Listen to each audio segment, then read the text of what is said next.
Ladies and gentlemen, it's time to kill things. Let's do it. Killing things mode engage. I am your host. Killing things.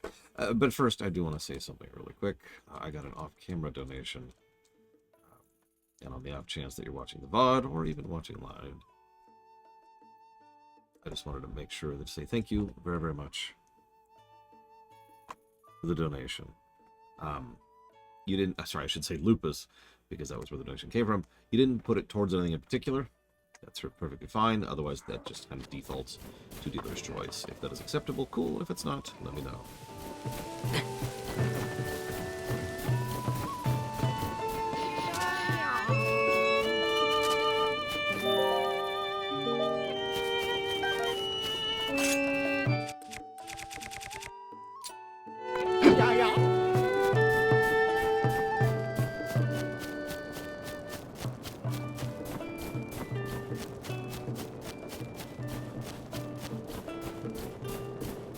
Yes, I got the really ugly suit, Giga. The suit that even you would never wear.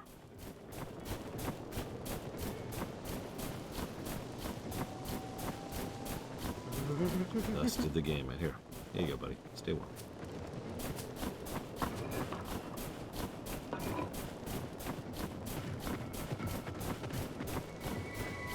I mean, yeah, it is a transmog item. With lots of armor. I will give you that it has lots and lots of armor, but I'll take 50% increased damage, thanks. Because that is not a small increase in damage output.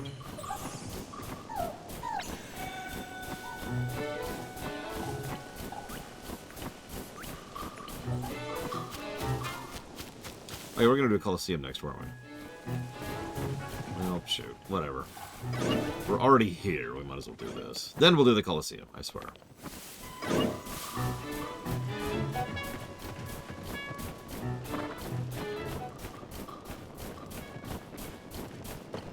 Oh no, whatever you do, please don't let out that giant iron ball. That would kill me. Oh no.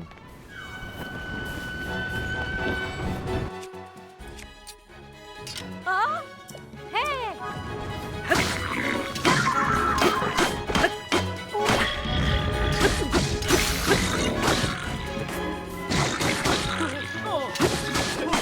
I don't know, man. That was really hard to dodge.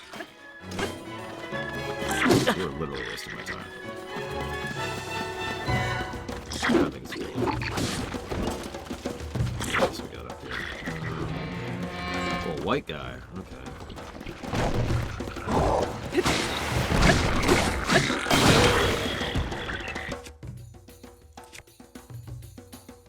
I don't want to use a real weapon here. Whatever. Real weapons it is.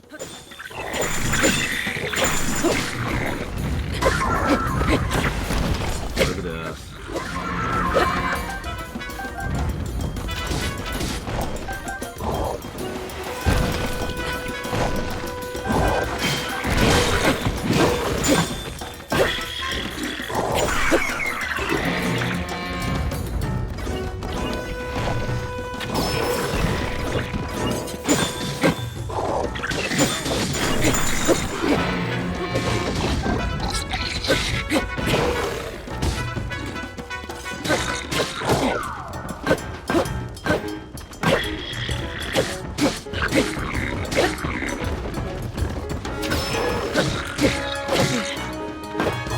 No, of course not getting it.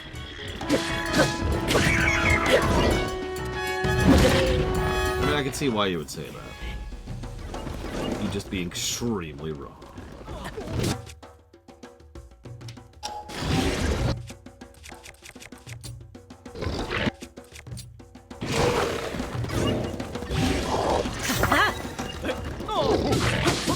Listen, I know that you secretly hate me, Giga. It's okay. You don't have to hide it from me. So it is a very valid question. We actually have a specific category of cheats called time-wasting cheats, or I forget what Gary calls it, because Gary came up with the term. Means to an ends. That's it. Means to an ends cheats.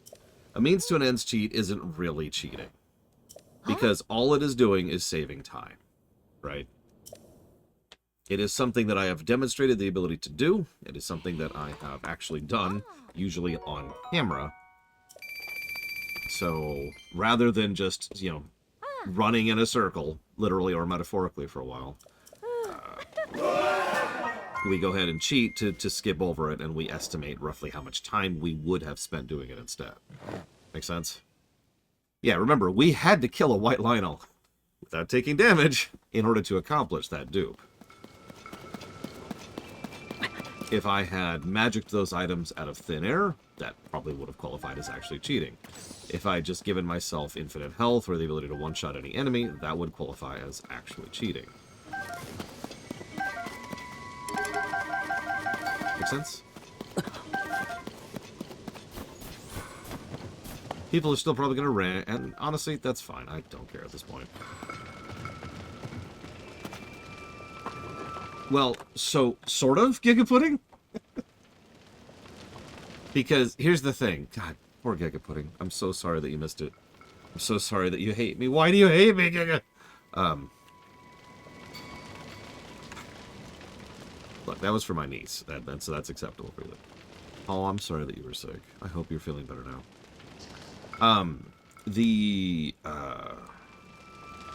In order to dupe, you need the item to begin with, which means I needed to go kill a white Lionel.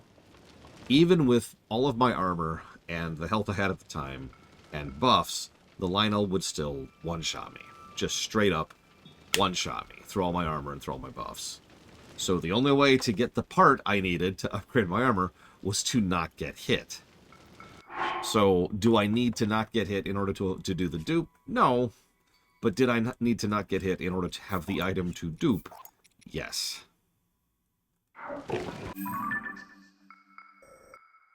Now, I think I'm going to give a negative for all of the rupees in this game. I think that sounds about right. I do need to AFK very briefly. I do apologize.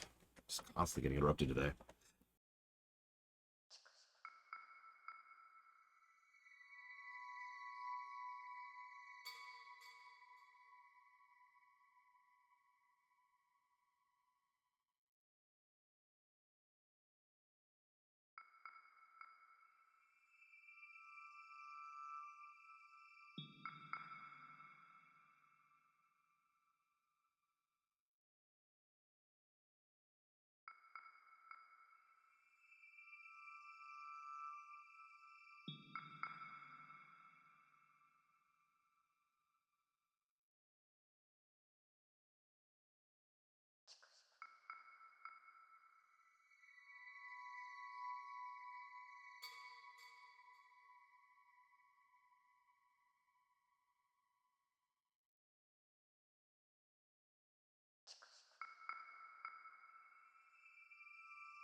$40,000 negative. Let's do it. 1 negative per rupee.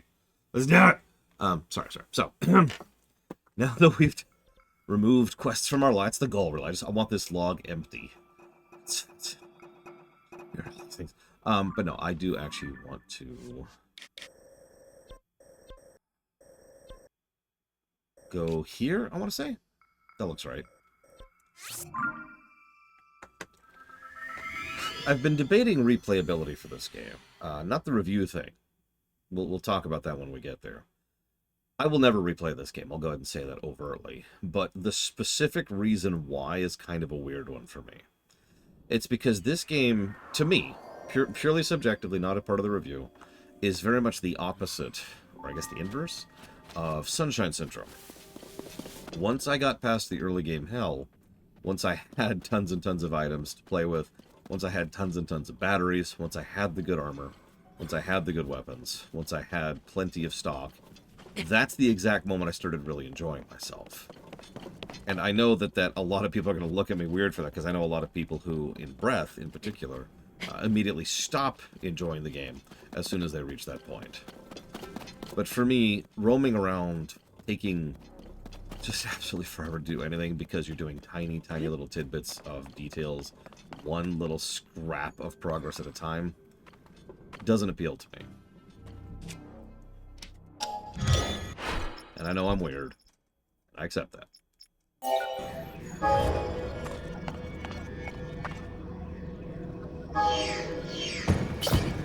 If this had a New Game Plus, I would actually replay the hell out of this. No joke. Let me keep all this crap. And all my equipment and progress and unlocks and recipes. Tons and tons of Zonite and my favorites for my build thing and my battery. Yeah, sold. I'd replay the hell out of this game.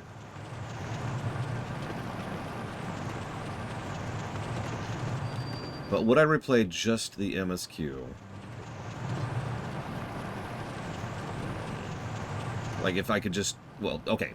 I feel like I actually did just answer that, because I would replay the MSQ if it had a New Game Plus mode, right? If I could do it with what I have now, with what I've earned.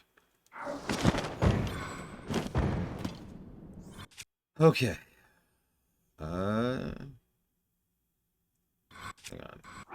Before we jump into this,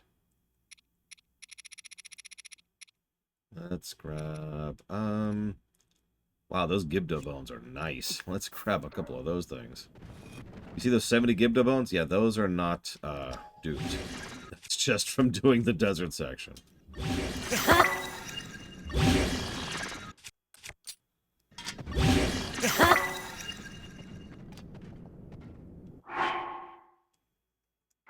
Well, that sucks. We'll use it on the first enemy then. Oh no, it's a trap. So, basic Lionel.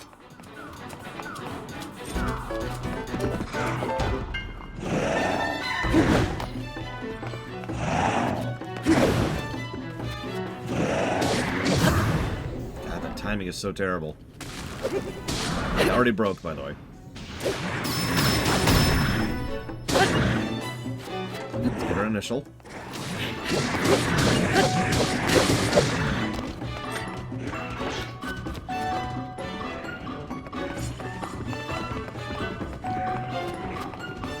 I don't understand what the Lionel's doing right now. I think he's broken.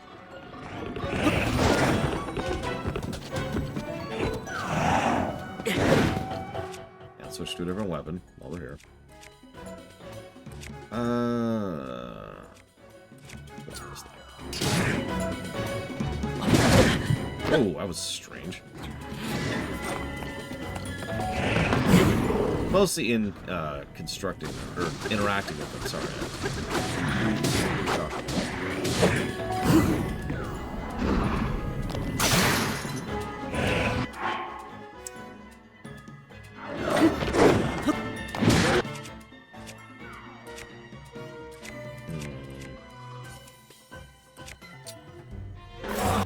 Grab that click. One down.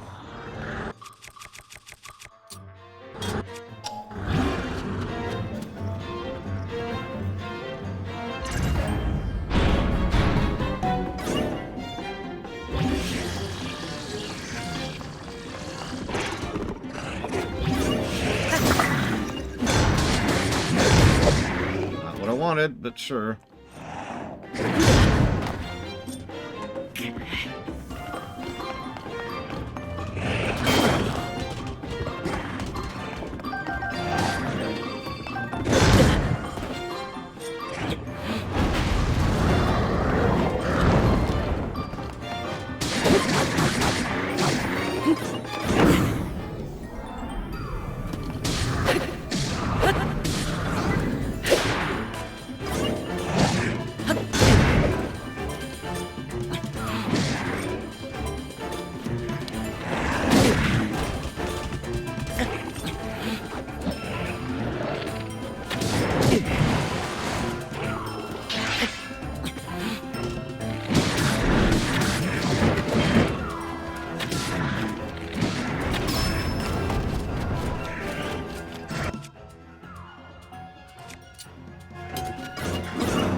Still broke instantly.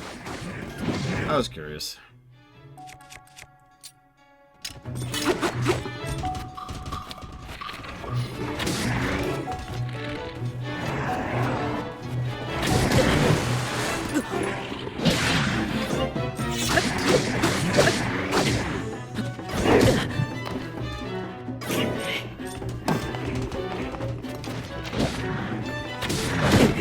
I will say, they might as well not even be here for the Lionel fight. They're doing nothing damage.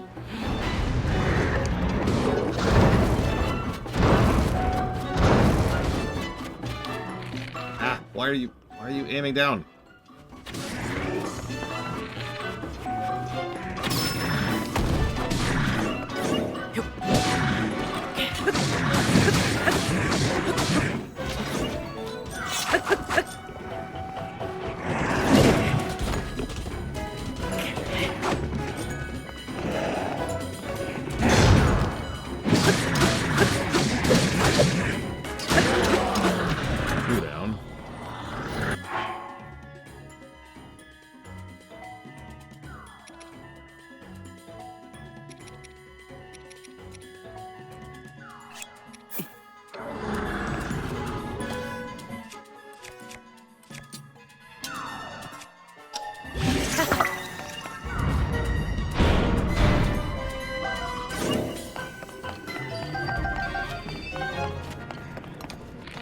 Yeah, the big boy.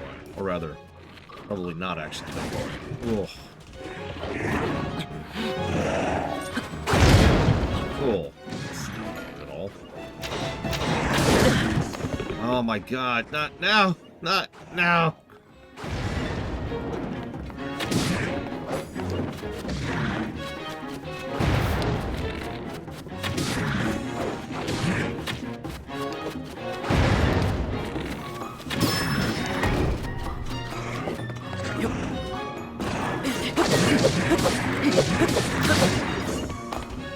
You know, I always found it weird, no offense at all, when someone says they only have interest in 1 or 2 games on a list that's like 400 games strong. I find that statistically unlikely, you know what I mean?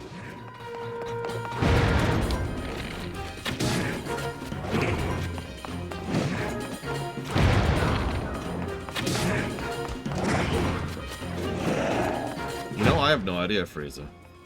I hope so, though. I'm kind of leaning on it.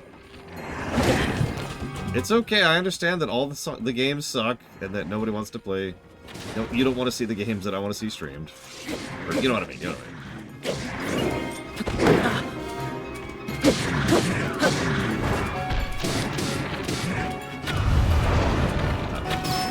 mean. Okay, that's...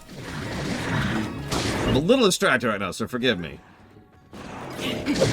Yeah, like that, Ross. Like, I honestly, I'm not even sure I believe you. As weird as that may sound. Like, not that you're lying so much as that, you know, you just haven't looked at all Why haven't you looked at all 400 games, Ross? God. Why don't you know every single game on the list like I do? Because it's my job to, and it's not your job. Ugh.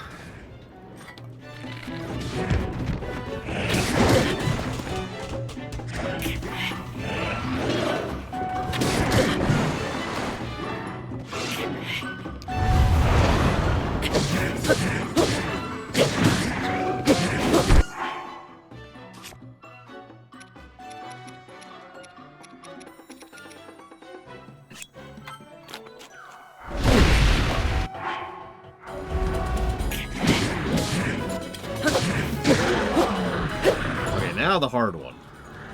This is what I was saving the Master Sword for right here. Because I'm predicting...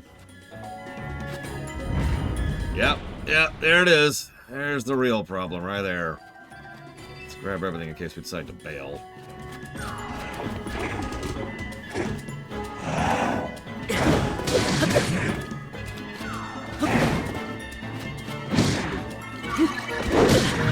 Oh!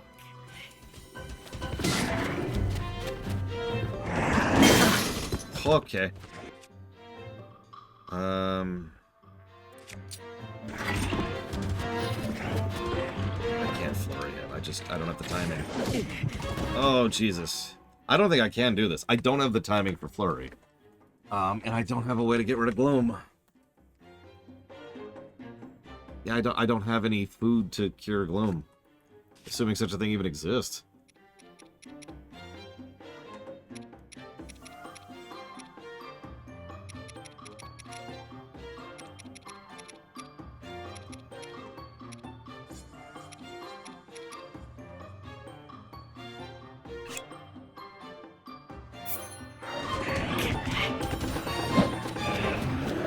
Is this doing anything? Does not appear to be doing anything. Okay.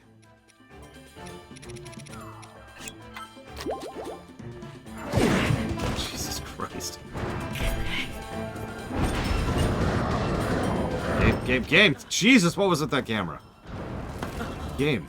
Ah, damn.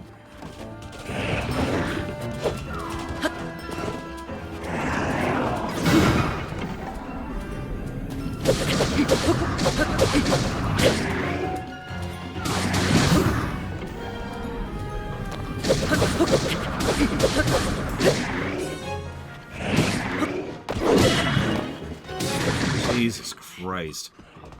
I hate the new timing on Flurry. I absolutely hate it. Regardless of my own pre-existing setup from Breath, it's just so non-intuitive.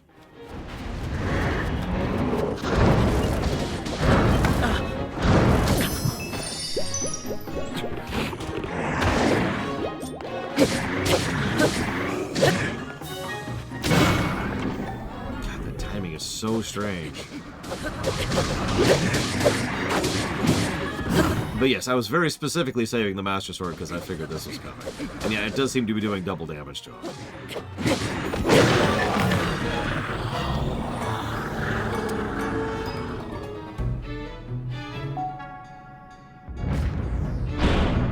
Oh, come on!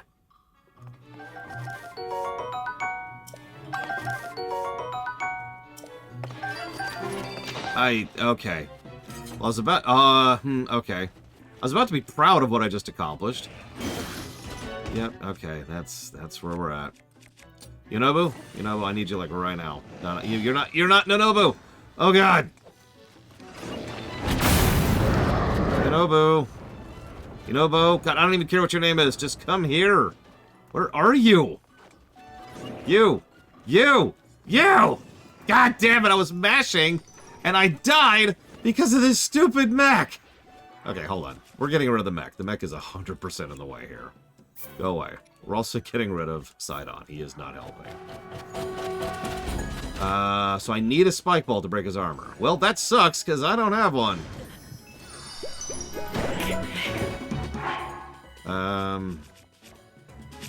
Bomb arrows. Yeah, you know what? Sure. Why not? Yeah, I know, I just went past him. Hang on. There we go.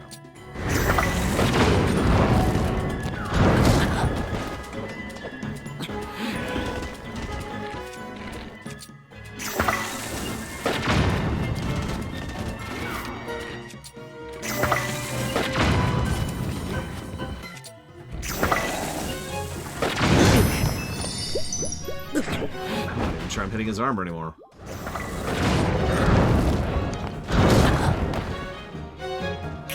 I don't feel like I'm doing anything. His armor's just sitting there.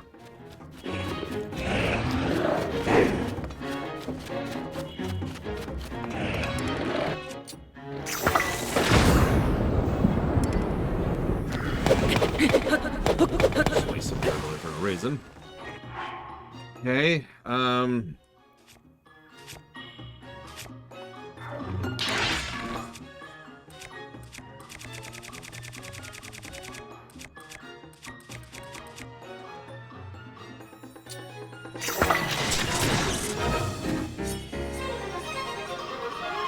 did it! There. Okay, I killed him. Alright, so. That is not what I thought was going to happen there, if I'm being completely honest. I was actually expecting nothing to happen. My follow-up hope was that I would actually take out, like, a portion of his armor.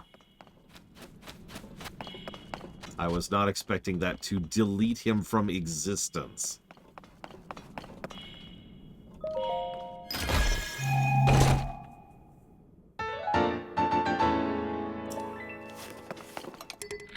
That was the Ancient Blade, of which I got 2 from finishing the Spirit Temple.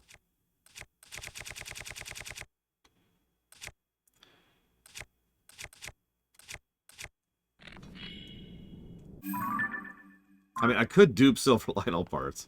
I cannot dupe whatever the guy just dropped, because he didn't drop anything because I erased him from existence. Jesus Christ. Okay,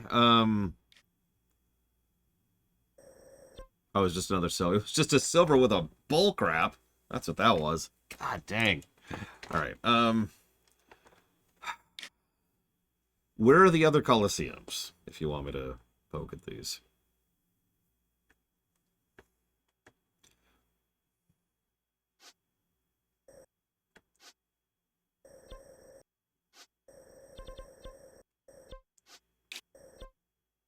Ah, I see it.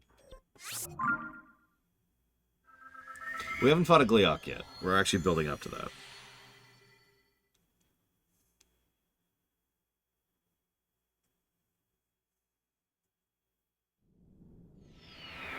We did get the Silver Lionel Horn. The one Silver Lionel Horn.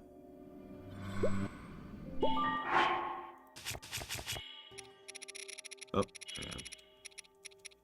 Yep, there it is.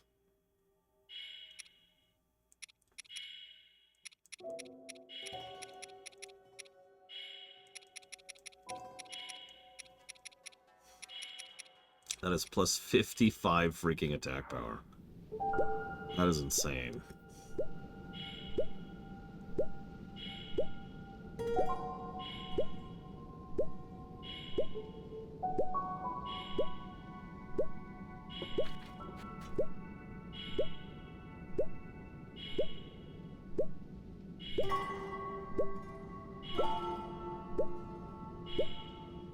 You mean the one that doesn't work, Dragon Player? Yes, I do.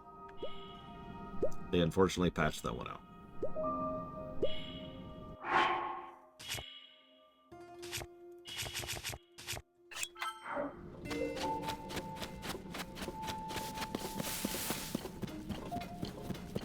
Well, then, by all means, share the details. Because that's not what I'm thinking about, if that's what it is. I was thinking about the shield dupe.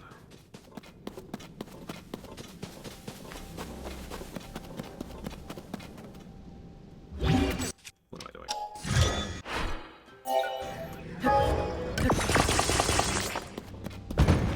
That's true. I know actually quite a few people, especially speedrunners, go out of the way to not update their game so they could still use old glitches and tricks.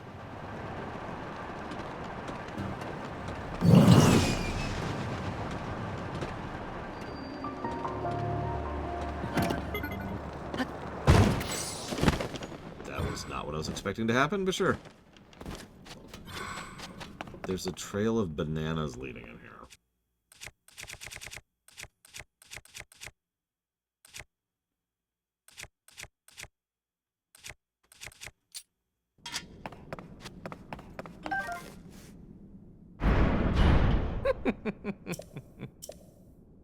We've got you now. You must be Link. You're as foolish as you are greedy. Who would have left precious bananas just lying around? You walked right into our trap. All right, introductions. Listen and tremble in horror. Watch and quake with fear. For we are the unstoppable force, sworn to eliminate you and Princess Zelda too. Led by the indomitable Master Koga. We are the Yiga clan. And now, you're about to pay the price for your foolishness. Let me introduce you to our debt collector. Born of the depths, lurking in the darkness of the forest Colosseum. The Black Hinox. Okay.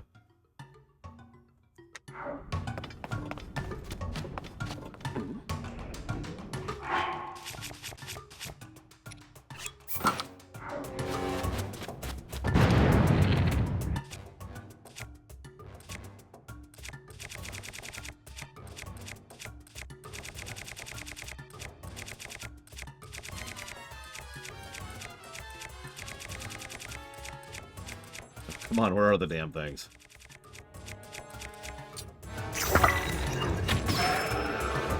Sure, go ahead, Dragon Player.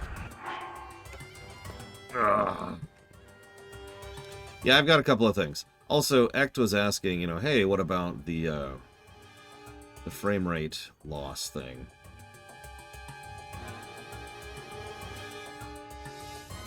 I've decided I'm not going to actually give a negative for that. The specific reason why is because it honestly isn't bad enough to qualify. It's the kind of thing I probably wouldn't even notice unless I was paying attention, and only shows up for specific situations. But, most importantly of all, it does not actually get in the way of enjoying the game.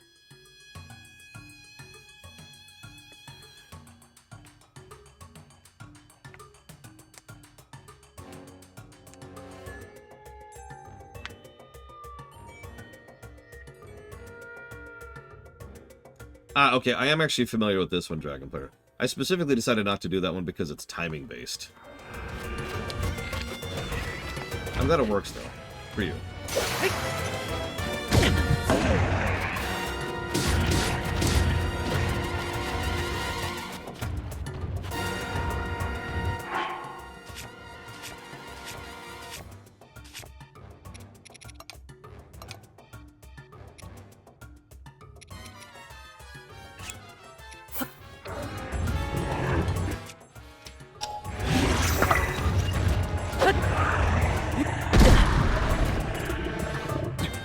Good. I'm glad it was easy.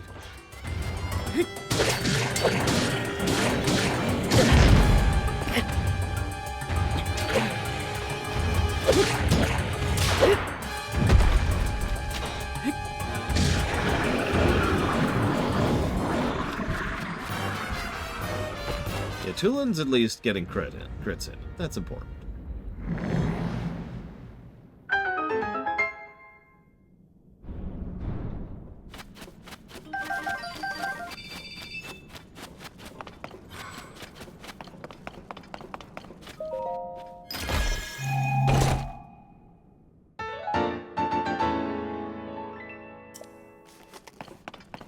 Oh, that's useless. Next. Oh, I can only use it up to 20? Jeez. So yeah, that wouldn't have worked for my hundreds thing. Alright, where's the map?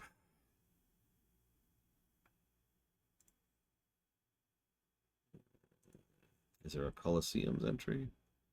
No, of course there isn't. So let's just look for things that look like Colosseums.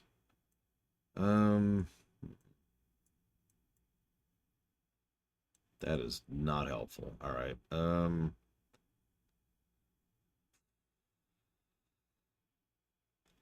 try something else.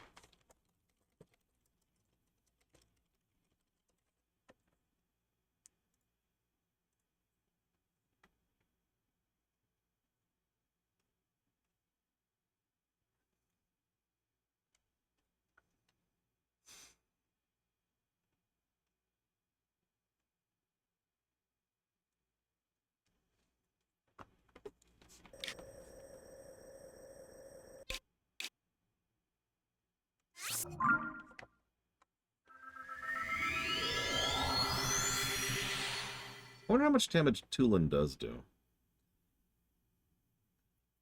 For the 5,000th reason I wish this was on PC, we could reverse engineer and actually tell how much damage Tulin does. Be like, aha. He hits for 13. Or, you know, whatever. Because there's an exact value there. There has to be. That's how game design works. Despite what Miyamoto would have you believe.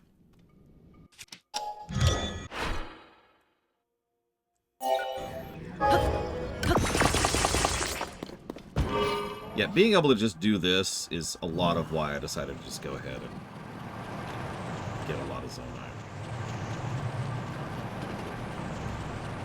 I think I read it during the Skyward Sword run.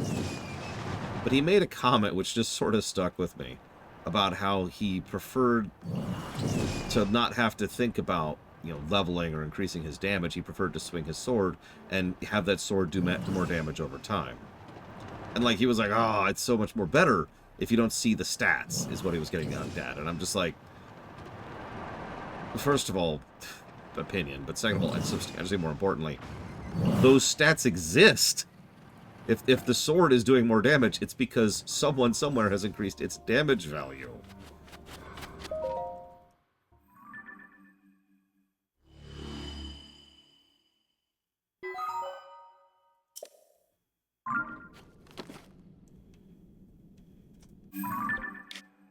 Looks like more east from here. Where did my ride go?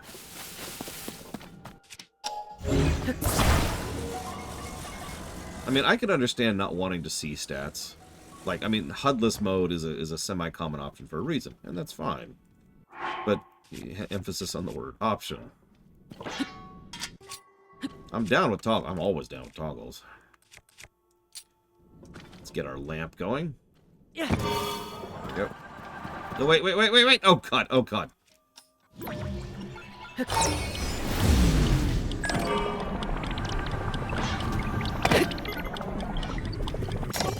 Him. Moving on. You saw nothing.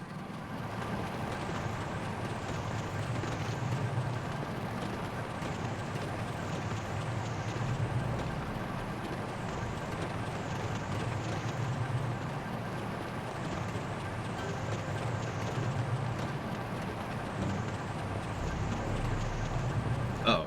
That's... Okay. Okay. Scared me for a second there, game. The Gerudo Underground Cemetery. Wow, that sounds like the place I want to be.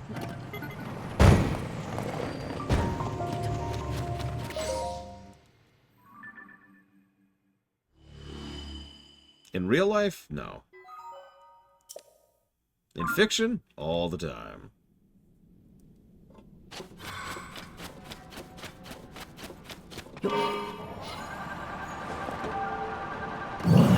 Is this the Colosseum? Yeah, I guess this is the Colosseum. Alright, let's see what we got.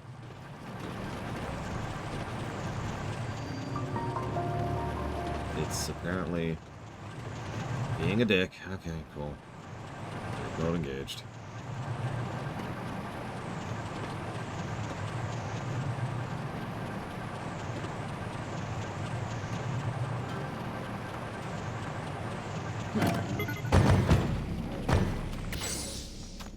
Hey, really? Game? Really?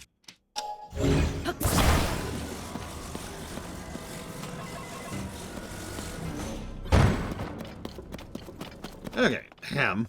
As I was trying to say. Well, this is a fun Coliseum.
Now I have a freaking spiked ball weapon.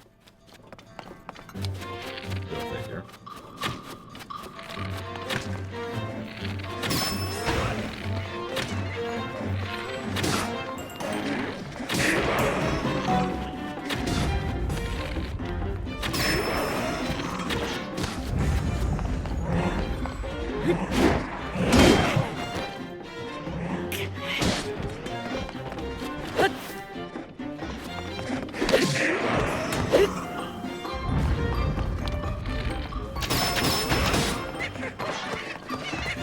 Dylan was just trying to take my glory there.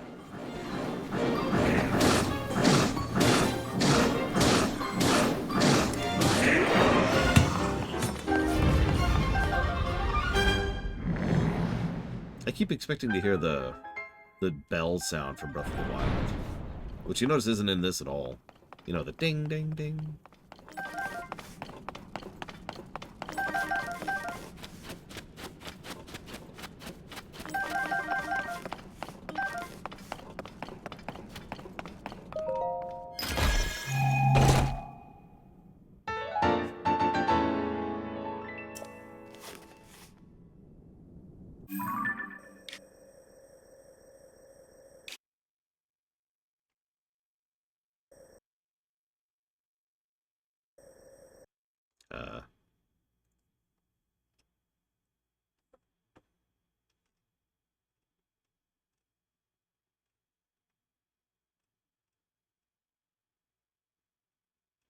Here we go. Okay. Sorry. Let's just say, you sure?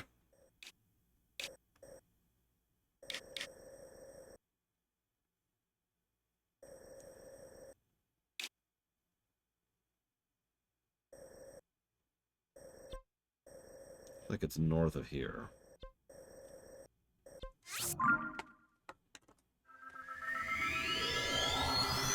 The odds of me finishing the game today are practically non-existent. Remember, we haven't even touched side quests yet. And we are going to be touching side quests. And we still have 2 whole mini-bosses we haven't killed yet.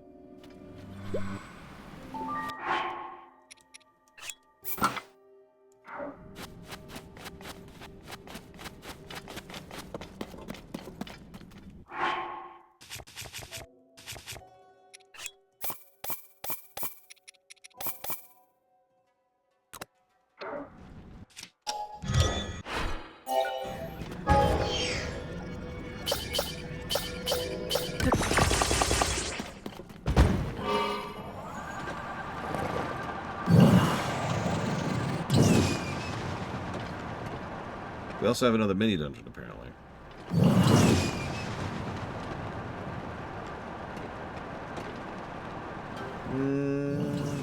I would say, yeah, this game's worth a playthrough. I would definitely add some asterisks to that recommendation. But yeah, I could say that.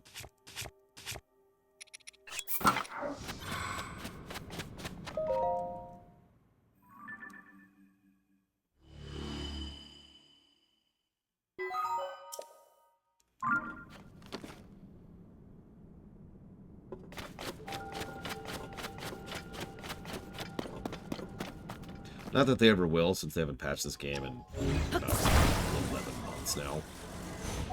But if they ever did add a New Game Plus to this, I would honestly consider it.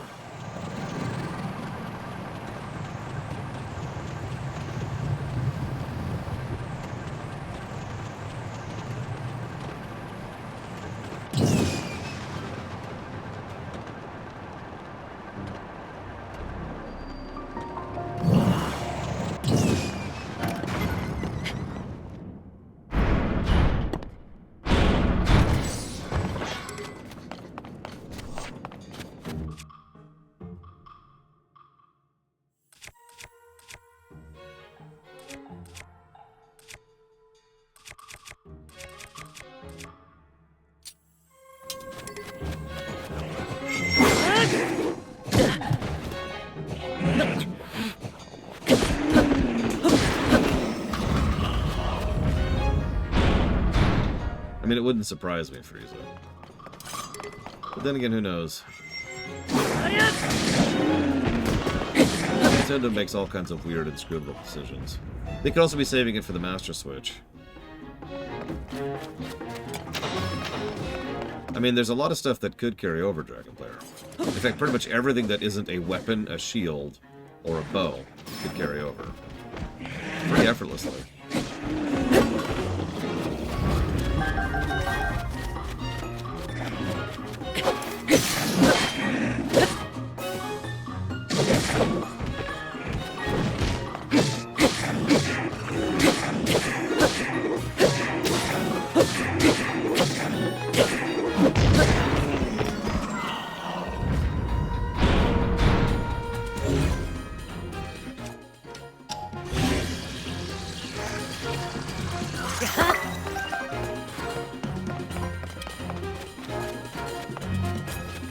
This weapon.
Ding, ding, ding.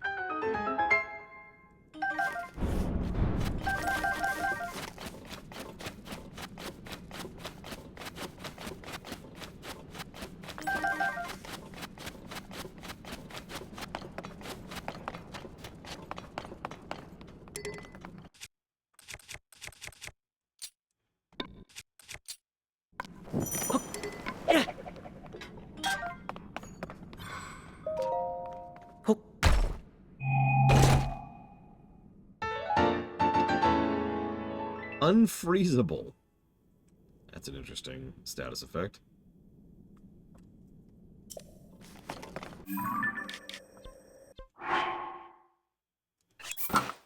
Oh yeah, now we're rocking it. Hang on. There we go. Now we are truly the king of Twilight.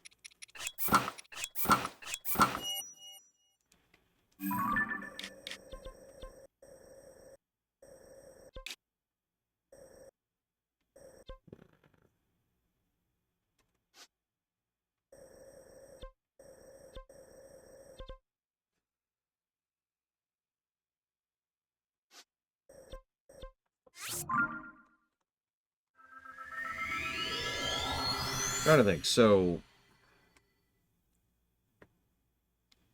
ideally, New Game Plus should be toggles, right? You choose what you carry forward. But I would say heart, stamina, armor, inventory, rupees, recipes.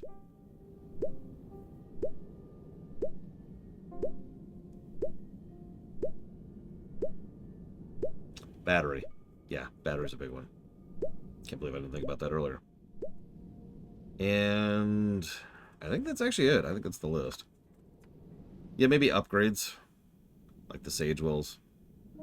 I could see that, because that's functionally the same thing as hearts and stamina.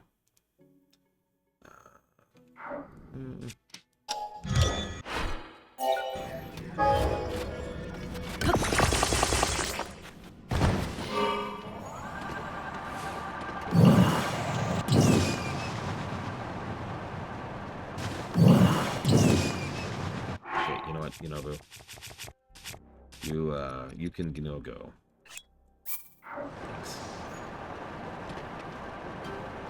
Why'd you do it? Alright, I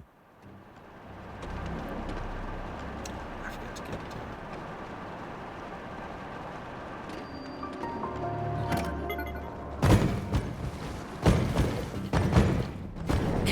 it. Could you know? Oh my god, what's going on? What's going on? What's going on? Ah! Other than getting stuck on the terrain, Jesus.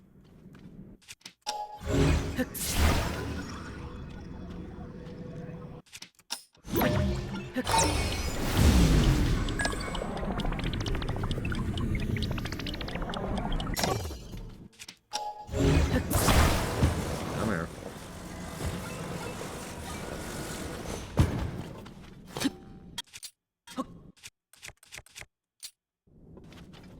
Yeah. Why'd you do it? Yeah.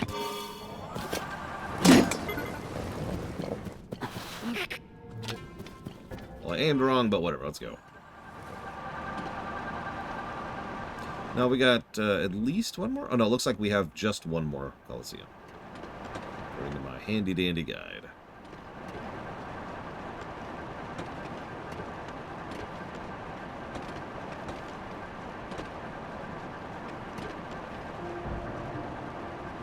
Somewhere over here. Is that a Frox? No. Damn.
Meh.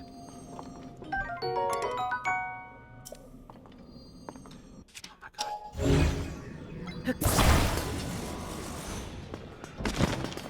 I'm cursed to never get any good weapons down here. That's just my life. I just have to learn to accept that.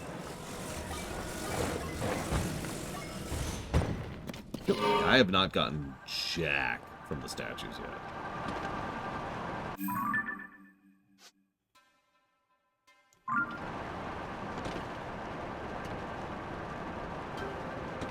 Whoops.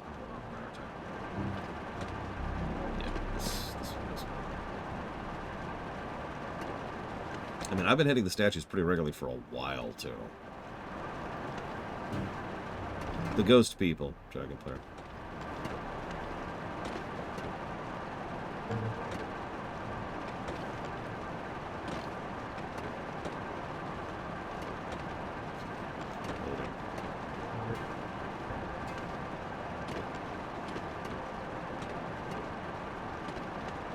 That's true. I'm going to keep calling them statues, though. So anyways, the statues haven't given me anything yet. It's very strange. I don't know why they're so... Oh, is this it? Yep, this is it. Last Colosseum. I just stumbled into it.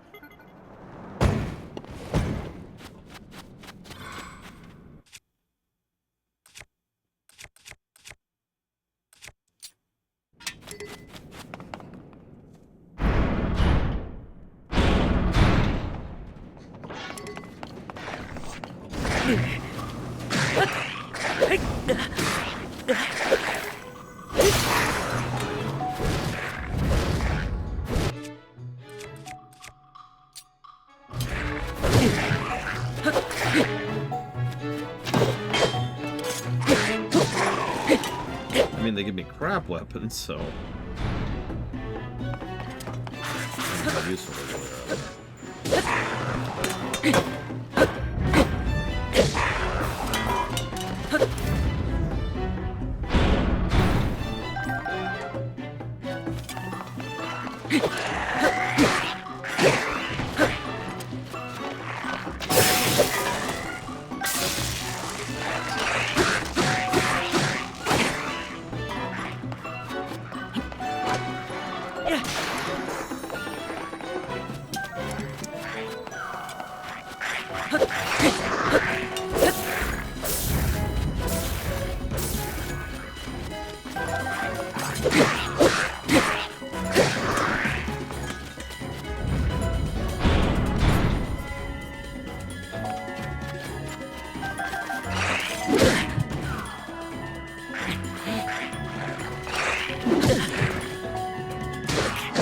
I mean, lightning is the most irritating element to fight out against by a wide margin, because you drop your crap. That's an easy thing.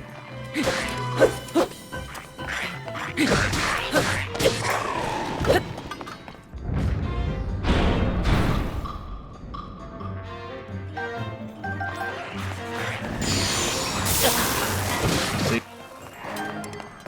Proof positive.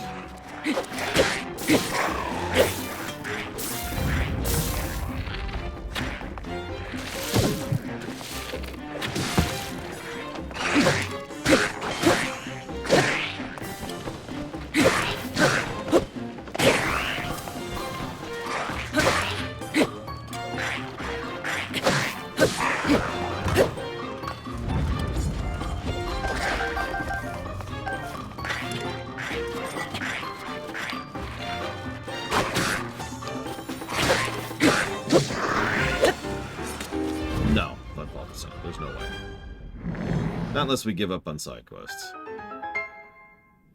But I think, having done the Colosseums now, I think I'm ready to put my stamp on the depths.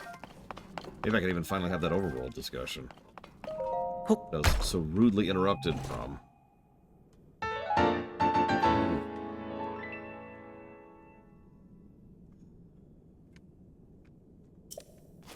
Cool. Well, this week ends in 2 days, and this month ends in, like, not that far longer, so we might actually fail at both.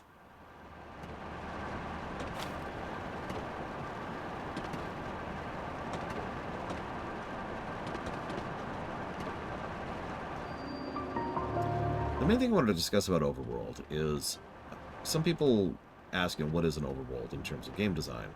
Obviously, it's, there's all kinds of things you can do to make an overworld a thing, and a lot of flow, guidance, and general progression, both lockers and in unlockers, tends to lie in the overworld design. That's the majority of where it tends to sit. But overworld is easier to discuss when it comes to things like RPGs, because the overworld is a completely separate map, totally distinct from most of the other content. That's true even in normal Zelda games, for that matter. But what an overworld really is, and how it applies to just about any game type, is it is the connective tissue in between the other games. Or the other content, excuse me.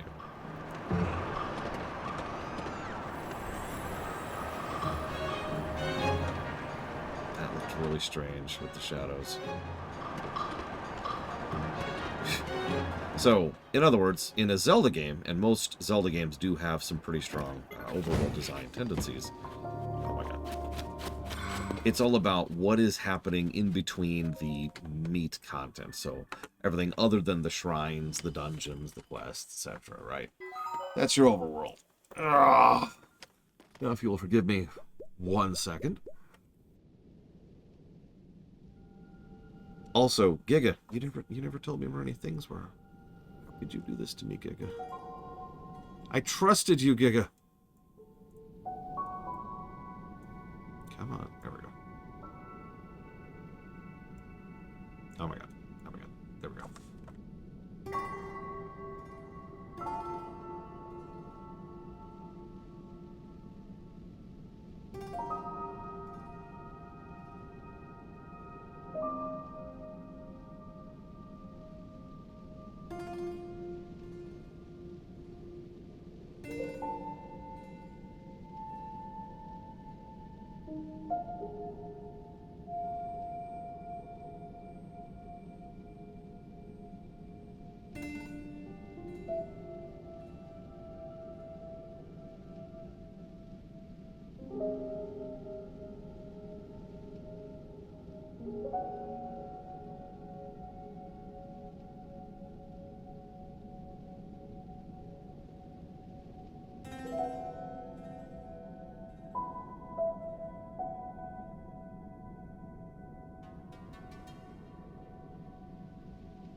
So, I don't know, Bragwin. It's so weird. Why do you think I have an entire box of alcohol wipes right next to my desk? Oh yeah, little life hack. Canned air.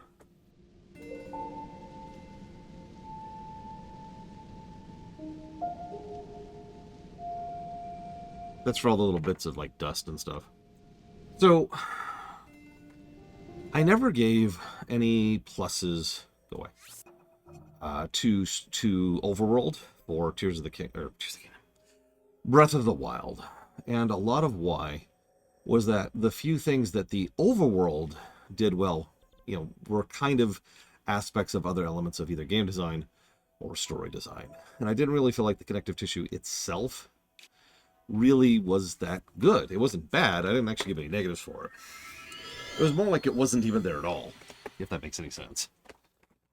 There were just huge open swaths of fields, and that was kind of it.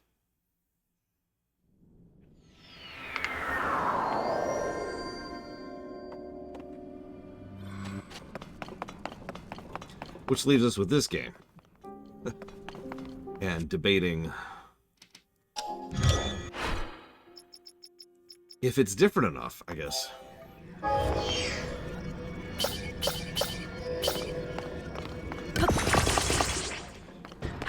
Because first we have to think about the overworld, you know, the ground layer. Then we have to think about the sky. Then we have to think about the depths. Now, one of the first things I noticed as I was navigating this game, like literally on day 2 or 3, was how the overworld just was different. A lot of things were in different places. A lot of other things were going all over the place. And there was a lot more stuff going on. There was a higher density to the overworld, which at the time actually made it harder to navigate, but only because I was going by memory.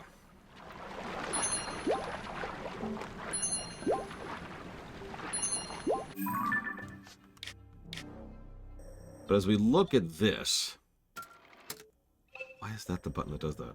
And we see how it's laid out.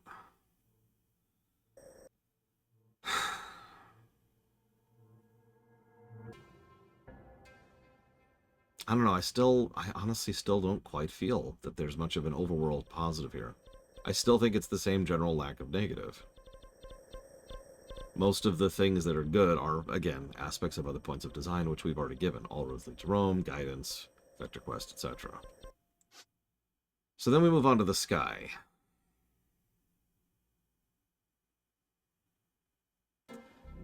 I'm going to go out on a limb and say that I actively dislike the sky.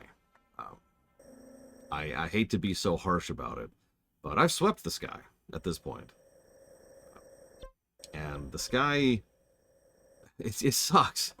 Like, there's a few specific individual interesting things here and there, and there are.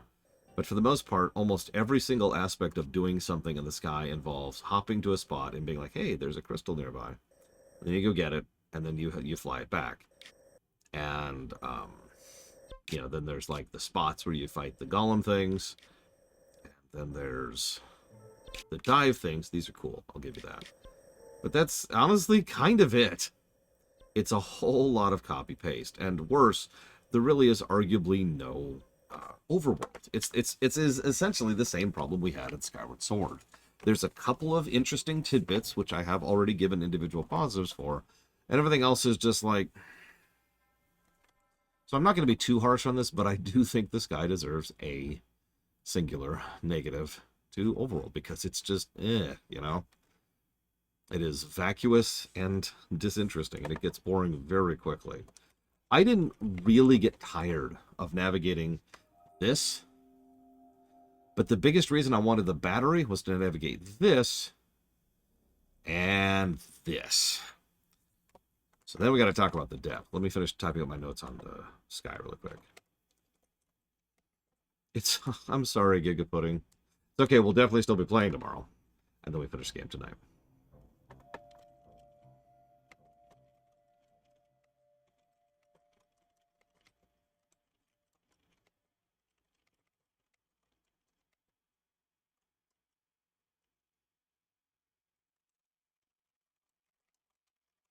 So the depths has already been a source of several positives. And honestly, a lot of those have been on the story axis.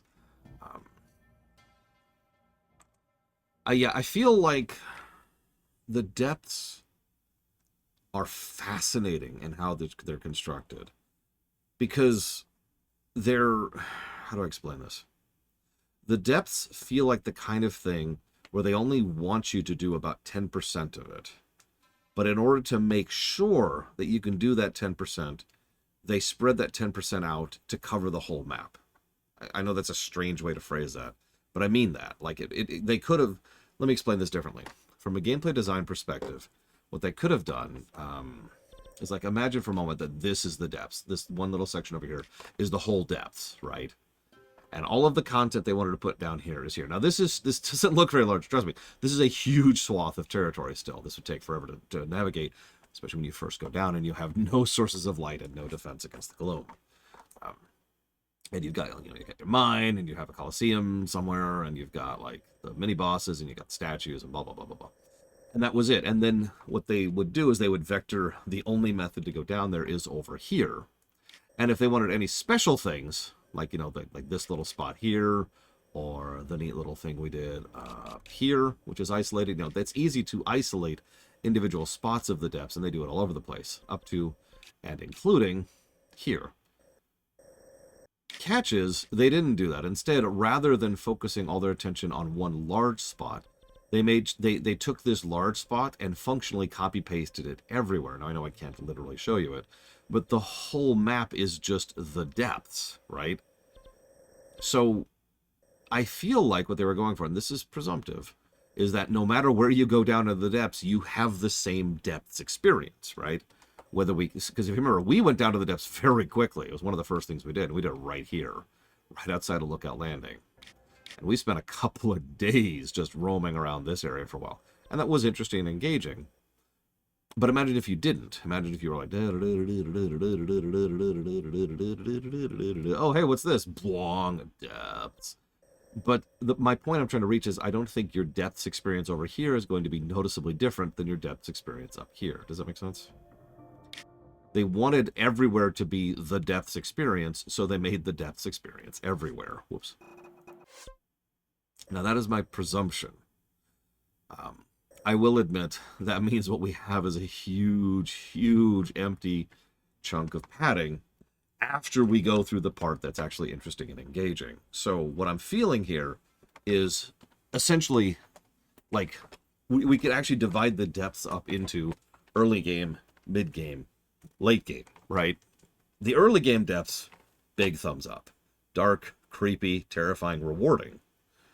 There's a lot of good stuff you can get in the depths. One of your best sources of Zonite by a huge margin. Great source of weapons. Good source of enemies and enemy items and drops. Big thumbs up from me on that. Then you get to kind of mid-game. You start to expand a little bit more. You start to get more stuff. You start to actually get down here and start farming. You get more of those puff shrooms, which are all over the place down here. You get bombs. You get... pretty much the only real source of Zonite is down here. So mid-game is fine, but just like in a typical 4X game, and this is why I'm using this direct parallel, the moment you hit late game, nothing's changed. I mean, there's the Colosseums, and there's individual content, but in terms of just the depths, nothing's changed. You're still just doing the same depths content you have been doing for dozens of hours at this point. And I think that's when the depths falls off. So let's part and parcel this out, shall we?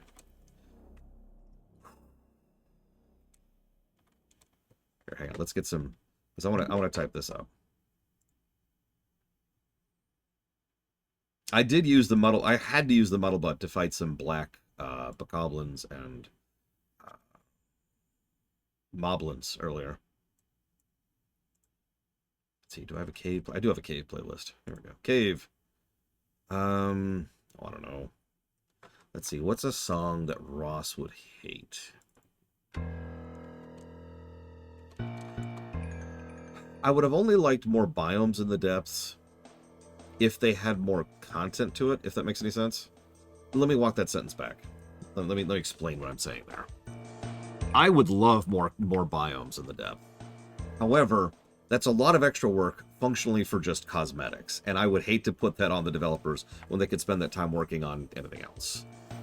Now, so in other words, let's say I'm your boss, you come to me and you say, Lore, I want to put more biomes in the depths. I say, cool, do me a favor, make more content first, make more unique content. Change up, like, interactions, maybe add some different types of quests, maybe add different enemy types, maybe add certain mechanisms you can only find in certain areas. You get it, right? Do stuff like that. Once you've got your idea of where, what kind of stuff you can do in each area, then we'll go ahead and we'll tap the art department. We'll say, hey, let's start making this place look different. Meanwhile, I will have already gone to the art department and say, I want you to start doing some basic sketches of, like, different biome stuff we can do down here. Just toss me some ideas. Coordinate with Bob over there. He's the one working on that. And that's probably how I would approach that. A terrible answer, but I stand by. All right, so depths.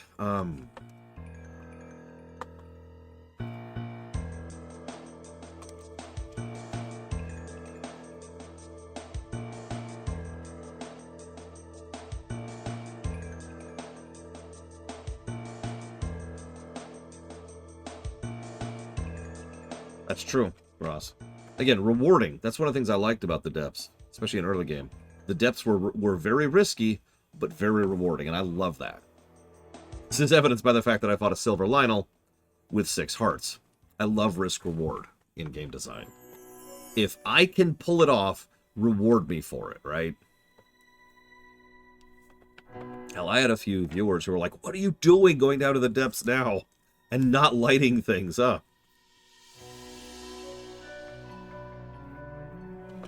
I agree with that, Blade Chaval, and I do think it fumbles for pretty much the exact same reason. Agreed, Act. And yeah, I love the idea of there being a demon city down here. Like, delve a little bit into the world building, into the culture of what the monsters really are like when they're not being summoned by whoever has the powers of the Oni, right?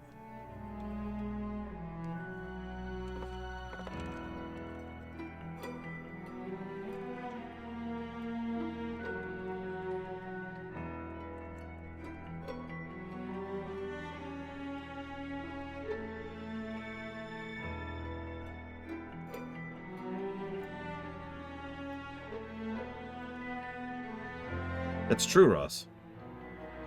And yeah, if you find the Monster Mask, you can actually go and mingle with them and be like, hey. Like, there's some stuff they can do with that. That would be really cool.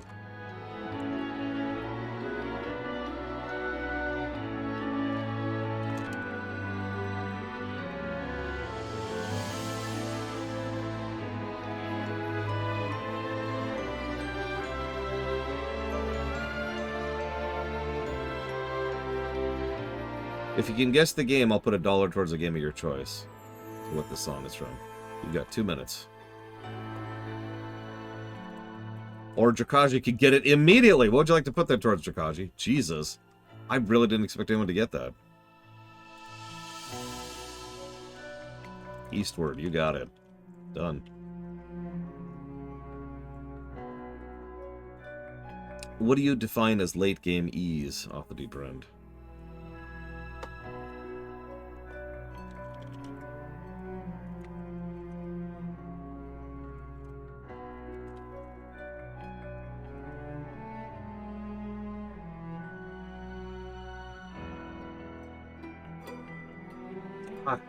No, I didn't, Jesse's Mask. I just forgot to say something out loud. I apologize. Thank you very, very much, Jesse's Mask. Apologies for missing it. Or apologies for not. You know what I mean. That is going towards To the Moon, Finding Paradise, and Imposters. Imposter Factory. Jesus.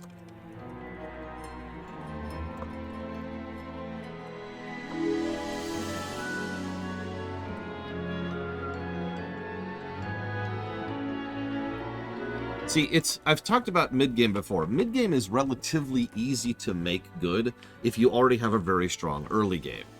Because mid-game is just early game, but more, right? You know, we've gained access to some vehicles, we've gotten some Zonite, we've expanded our battery, we've expanded our health, we've expanded our stamina. We have more abilities to navigate the depths, more abilities to actually endure the depths, and then we can really start delving into it, right? Exploring a lot more, gaining even more resources from it, and really expanding how much of the depths we've got. So I agree with you, mid-game depths, another big thumbs up for me. It is late-game depth where I think it really starts to fall apart, because there's nothing after that point. It's just, and you're done. Yeah, that would be fantastic, Ross. Like, actually add a environmental change to the depths after the Spirit Temple, because we already have environmental changes for the other 4 temples, right? Make an environmental change for the depths. Damn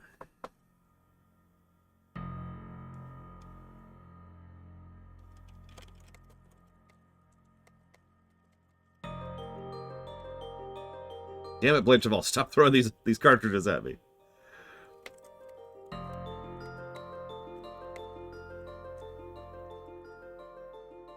Yes, I do. God, now that's a good example of how to redo a zone. Oh, man. That was... oh, I love Dread so much. Sorry.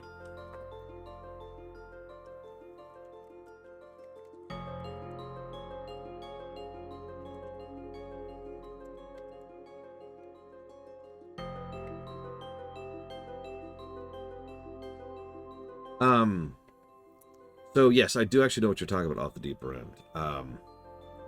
I think we've even discussed that before, if I'm remembering correctly. I could be misremembering, so apologies if I am. But yeah, late game ease is sort of unavoidable in most cases. Some developers have tried to solve it with level scaling.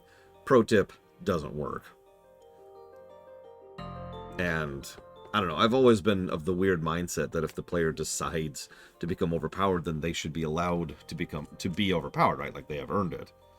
Having said that, I do agree that in some games it's obvious they don't intend for the player to become overpowered, and then they have no way to deal with it once you are. Yeah, the depths, I like how the depths was a reveal for the players. I like how well they did with that. I really wish the depths had more to do with anything story-wise. We had 2 dungeons down here, right? We kept the pattern. 2 depths dungeons, 2 sky dungeons, and 2 overworld dungeons. But, like, other than dipping down for the ancient Goron city and dipping down for the spirit temple, which is just the physics puzzles from hell, which are really good, by the way. That's it. So far. Like, I assume a lot based on the fact that there's gloom down here, but that's pure assumption. Nothing's actually supported that at all. And the only people we've talked to down here are the original people who let us down here, who basically said, all right, we're out. Peace. And the Yiga. 199 fairies. Yeah, no, we got this. Ugh. Just throw wave after wave of your own corpse at them.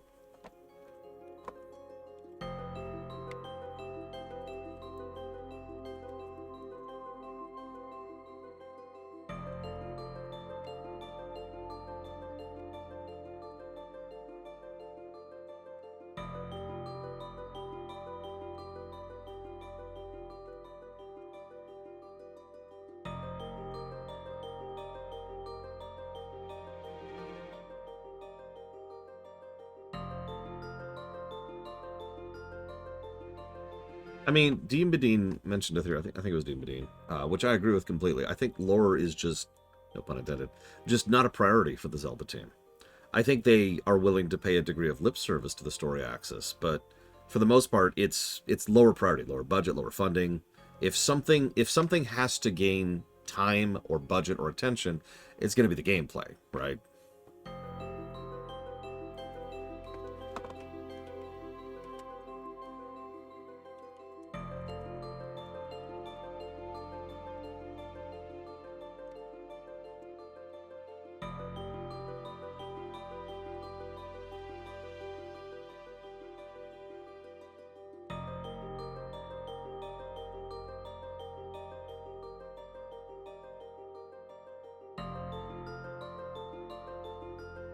I mean, we do know they spent a solid year just bug testing the fuse ability, or not the fuse, the other one. Yeah, exactly, Frieza. It's a tail. Don't think about it. There's a point behind a tail, and that's all you're supposed to take from it. You're not supposed to actually think about it. You're just supposed to accept it. I was thinking about it. I've defined the difference between a story and a tale many different times, but a friend, nope. A friend of mine actually mentioned that distinction, and it's an interesting distinction. A story is something that's supposed to be thought about. A tale is supposed to be something that's accepted. You know, if a tale ends with a lesson or a theme or a vibe, you're just supposed to take that, right? By contrast, a story is supposed to be something that you think about, that you process, that you come up with your own opinion on. I don't know if I fully believe that distinction. It's just interesting to think about.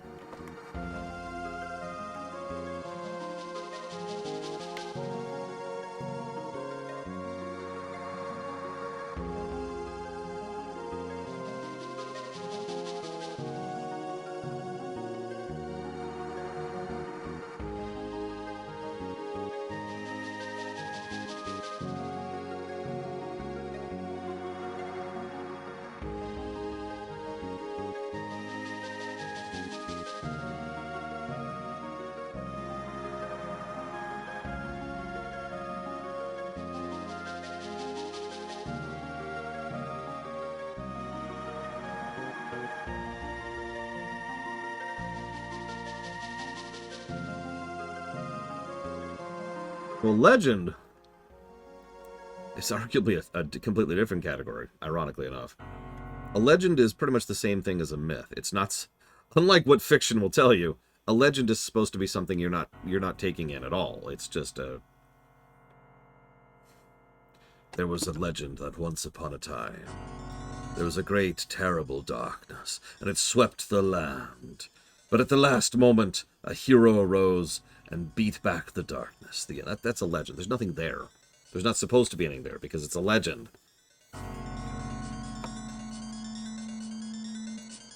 Yeah, it's a bedtime story. You're not supposed to think about it, and you're not supposed to take anything from it. It's a legend. Yeah, it's pure entertainment. And I know that sounds weird, but it is.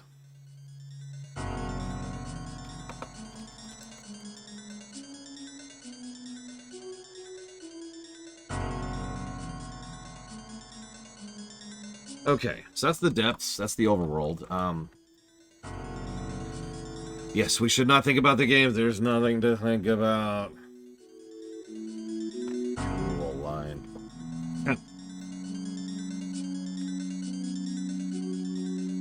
Alright, so. Where am I? Why am I in the water? Oh, I was healing. Right. So where's a Frox? Does anyone know where a Frox is? Do I have a Frox?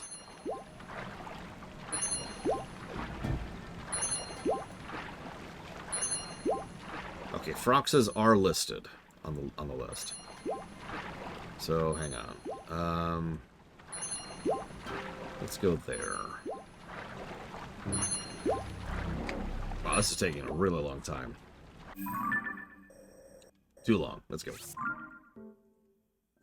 Ah, who needs it, Bonk Punk? I won't be fighting tons of bosses in Gloom. Yeah, I should probably make some Gloom healing food. Why does it heal slowly? Like, I appreciate having a healing fountain, but that's weirdly slow in a game that they know I'm going to have tons of health in. Which one, Ross? Because it has to be Season 1, 2, or 3, because that's all we've done so far. What am I doing?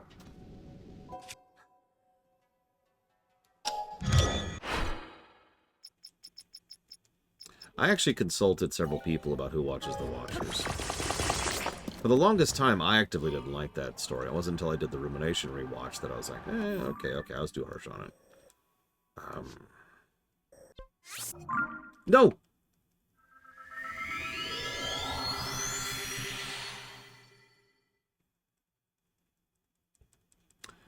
That was a waste of my time.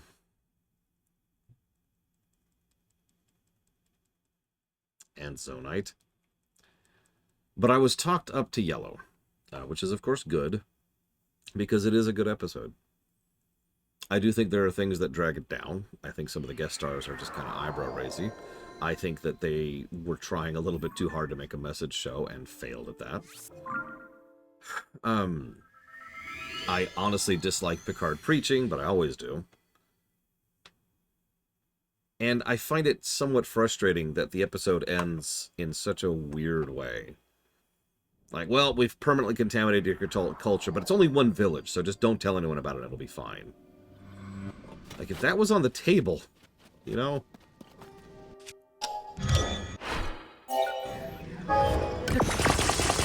Alright. Sell me, Ross. How did they succeed? Help me.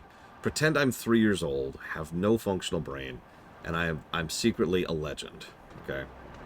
Pretend I'm the central story writer for the past cutscenes in this game.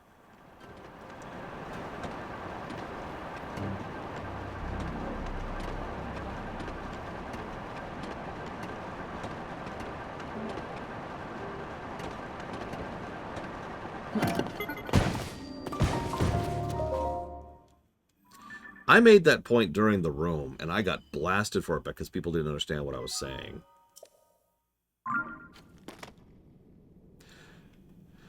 The point I was trying to make was that they keep whinging about how the Prime Directive is so important and how they're totally willing to do anything necessary to accomplish it, no matter the cost in lives or personnel. And they kept whinging about that over and over, and the thing that irritated me was that they were clearly lying. Because if they really meant that, then one photon torpedo would completely end any Prime Directive interactions. Just dead, gone, right? People then were like, oh my god, he secretly wants to murder all these people. And it's like, no.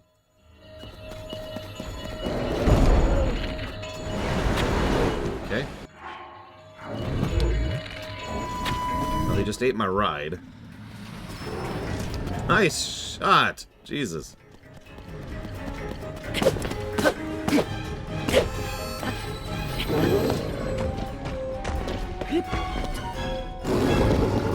Exactly, Ross. Exactly. You cannot tell me that you've got this big hard-on for the Prime Directive to the point where you're willing to kill to make it a thing, and then not be willing to kill to make it a thing. You can't make it no matter the cost if you're not willing to pay the cost. As usual, my issue is actually with the Prime Directive. Instead, the thing that they show in the episode is a much more reasonable, we want to avoid contamination to the best of our ability. Which, yeah, duh, right? It's why I was actually less harsh about that episode upon rewatch, because all I remembered was the any cost. There's a lot of those in this game, aren't there, Bionic? That's apparently a fang? I don't think I agree with that. That is not what a fang strikes me as.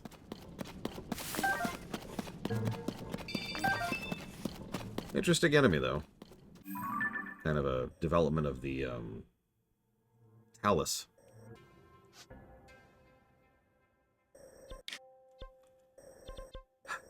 Alright, I've been holding off on it. Let's do it. I'm ready. I'm ready to die. But first, I should probably go make that gloom stuff. Because that's what I said I was going to do. There we go. Here. There we go.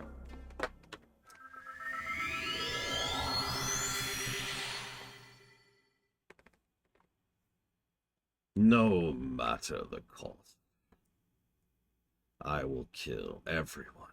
Everything. I'm sure there's examples of that. I just can't think of it off the top of my head. Yeah, I was thinking about the bomb thing, and I was just too slow on that because it already finished absorbing my bike when it did that.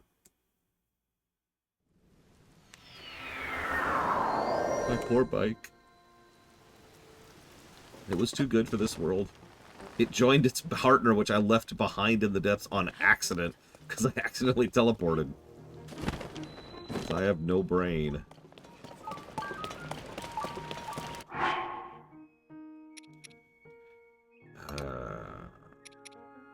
Where are they?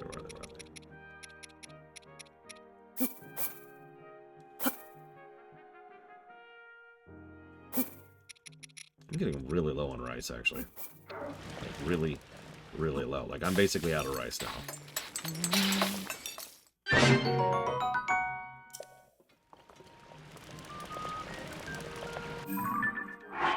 Yeah, Cerberus was actually pretty much no matter the cost of Shepard. I will agree with that. They were all in.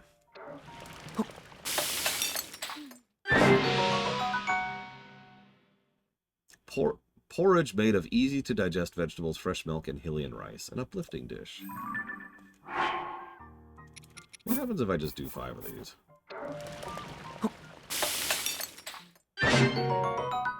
Oh, nice.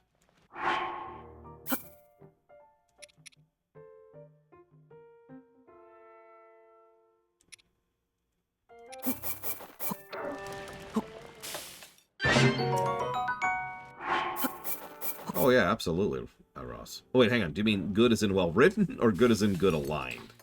Those are actually different things.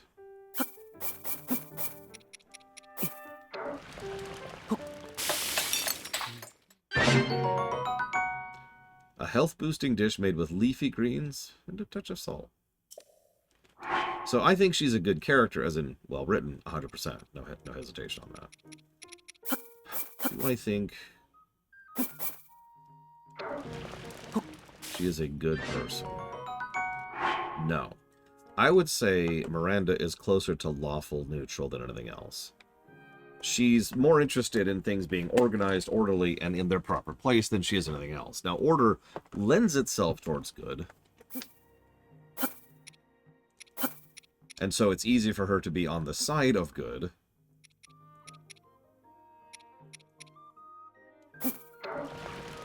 But as far as actually seeking out good as a priority, no.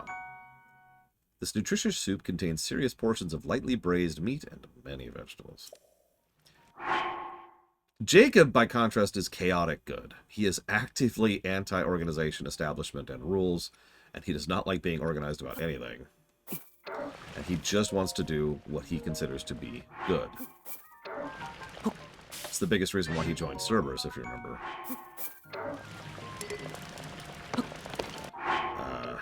Hang on, we cannot carry any more meals.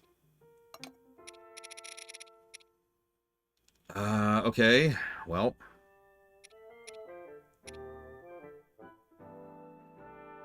Let's have the curry.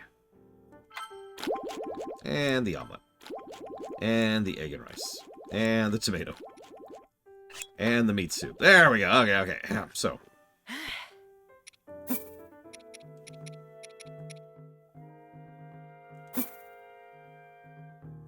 Now, they weren't a super army when he joined them.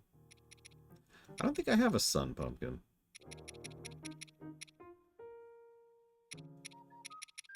I only have one type of pumpkin in general. It's the fortified pumpkin.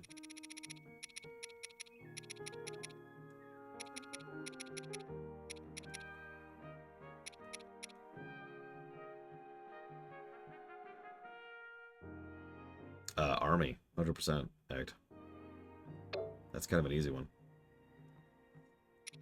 Not that the other two factions, or divisions, or branches, excuse me, are any less important, but at the end of the day, it is going to be the army that's going to be doing the majority and bulk of the fighting.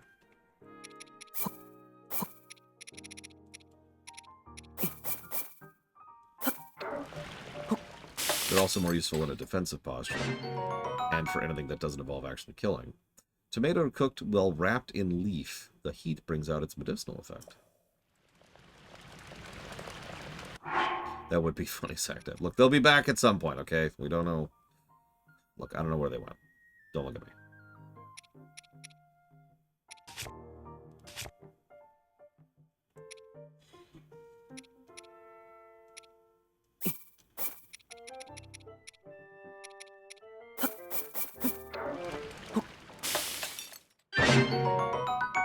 A regional dish made by steaming near-ripened fruits in the leaves of fragrant plants. No, Mr. Floyd Pinkerton, I refuse. I'd rather die than put that towards WoW. Thank you for the sub very much, as always.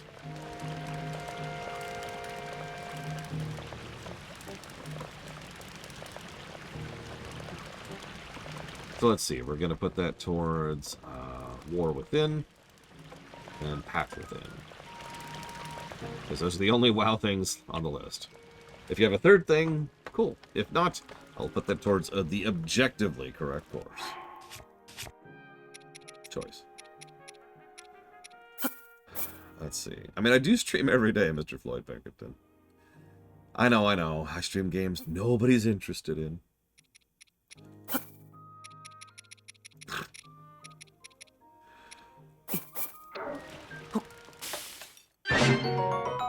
This creamy mushroom and vegetable soup is thick and flavorful.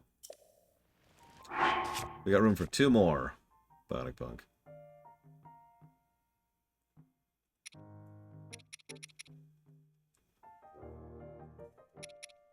I do try to dump everything on YouTube, for obvious reasons.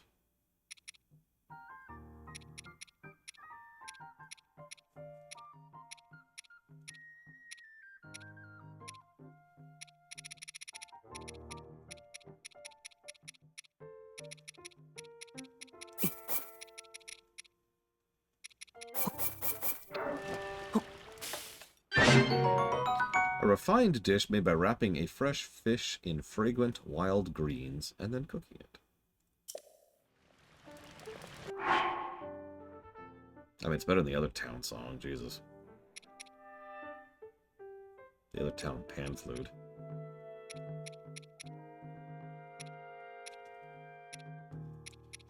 I do have 4 meats, barely.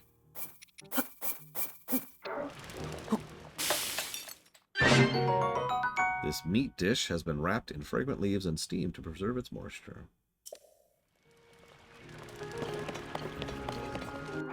Okay.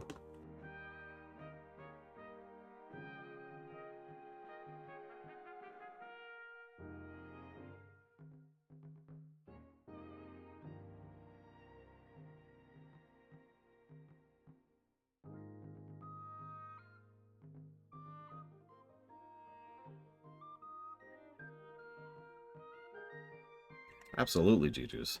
Unfortunately, I gave that positive before we even started playing because I assumed it was the same as in Tears, and I was, or sorry, Breath, and I was right. So, elite but small force or large but moderate trade. Elite but small. Elite but small.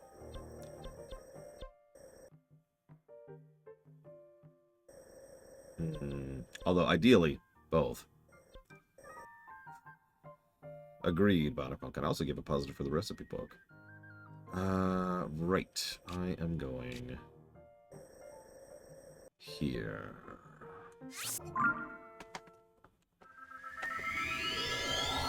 Oh, wait, no. No, I'm not. I changed my mind. We're going to do something much better than that.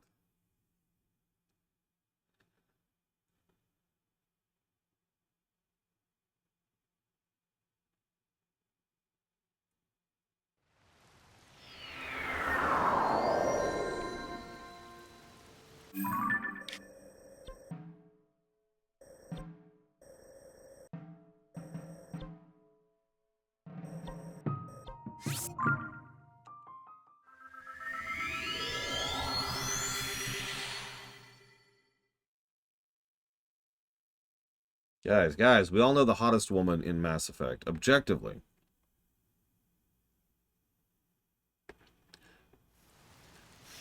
I can't think of her name. That stupid Asari in Andromeda.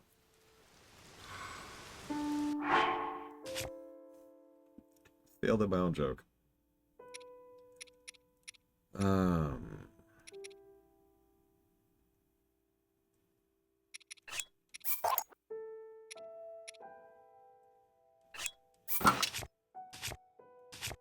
Sorry, may she rot in hell forever. I mean, PV. Whatever her damn name is, I don't even care. Nobody cares about her name. The Rachni Queen. Oh, there you go.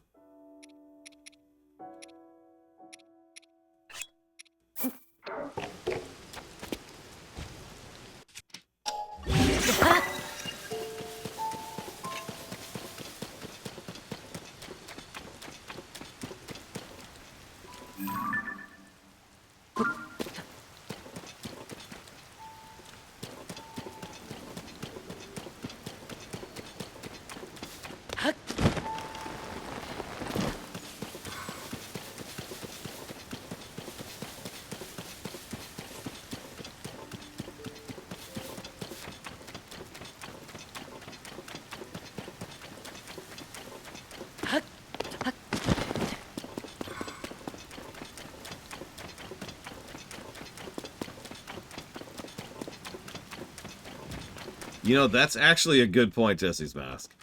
How many players can resist making physical contact with that one reporter lady?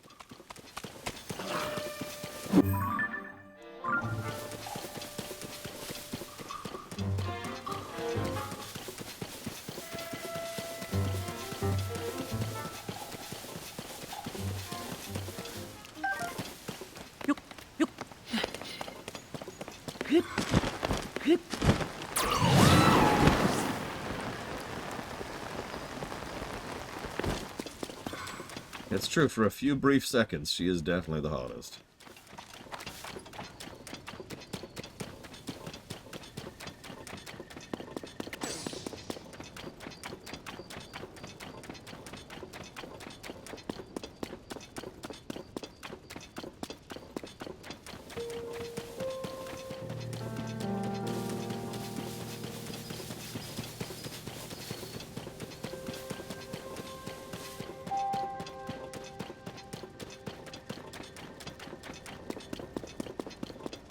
So once upon a time, I was doing, I don't remember what quest. I was doing one of the quests. And it was leading me south from here. And so I got up to this point, on a vehicle, actually. And I saw that. And I immediately stopped dead and said, no, I'm good. That was over a week ago.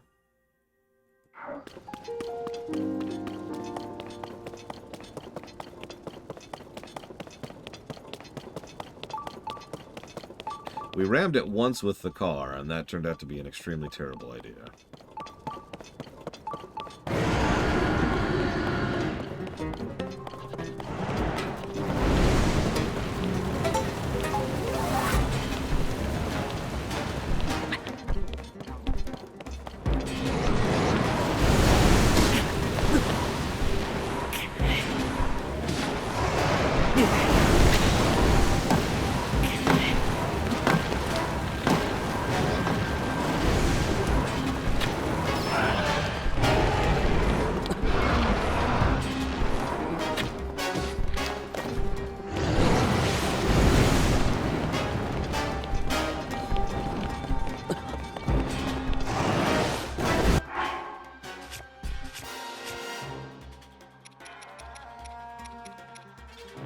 Whatever. I'm taking heat damage just for being here.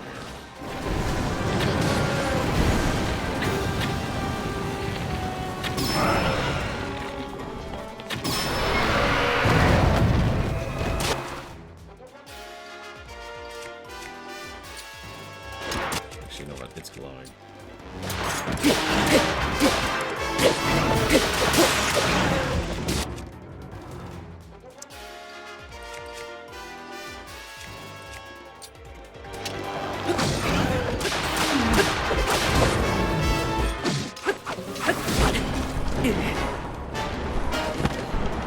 Oh, okay.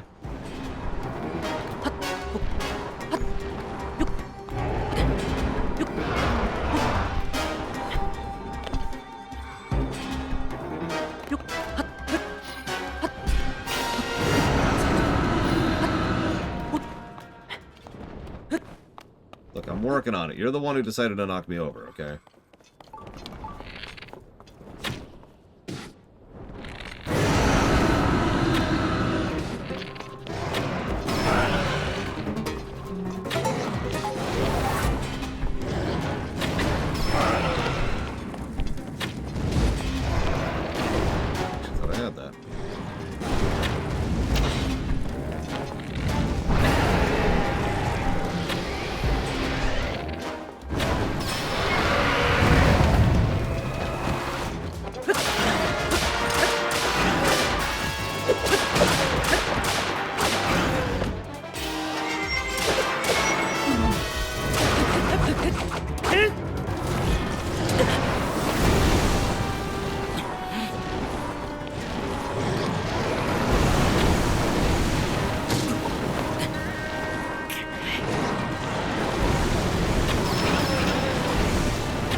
Those are Gleoks.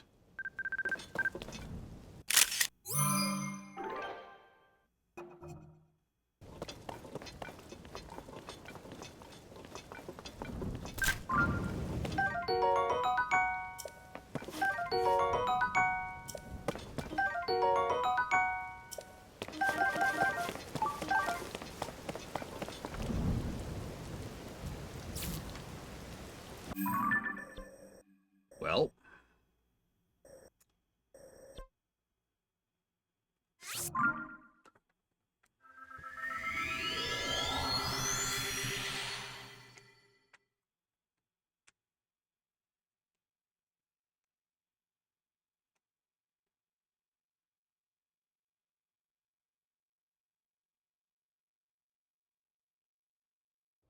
I really wish I could get some undamaged royal weapons, since theoretically I should be able to.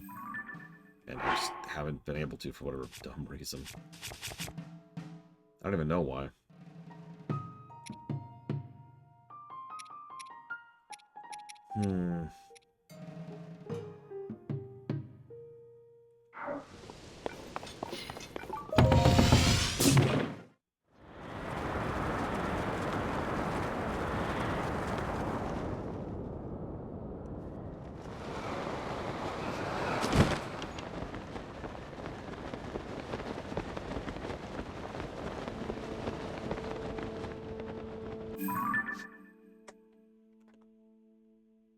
I'm in the wrong spot, aren't I?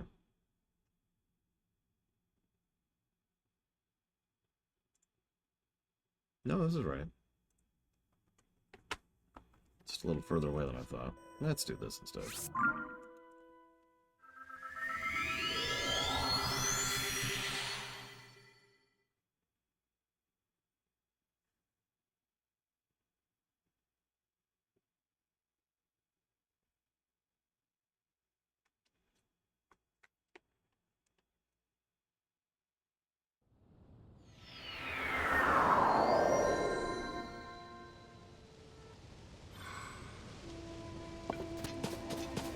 Freaking armored Lionel. I didn't have any, like, armor-breaking things. Except for somebody who wasn't doing his job. Not gonna name who.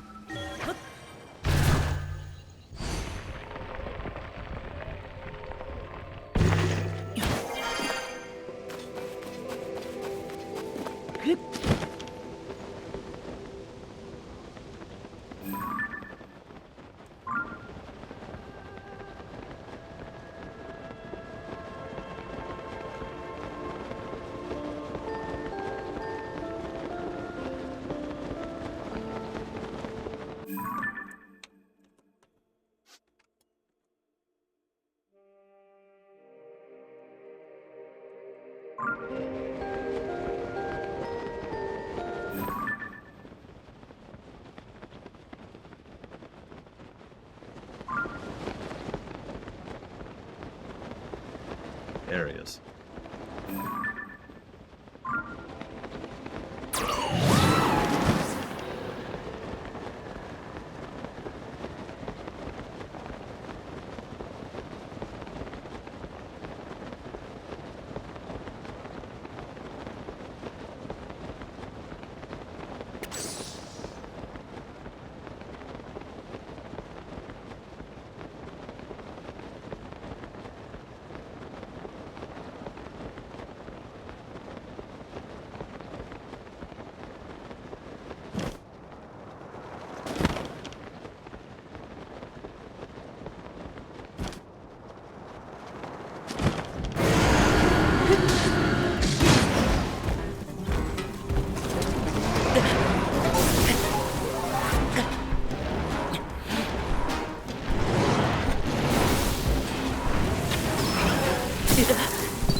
Damn it.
Speed it up a little bit.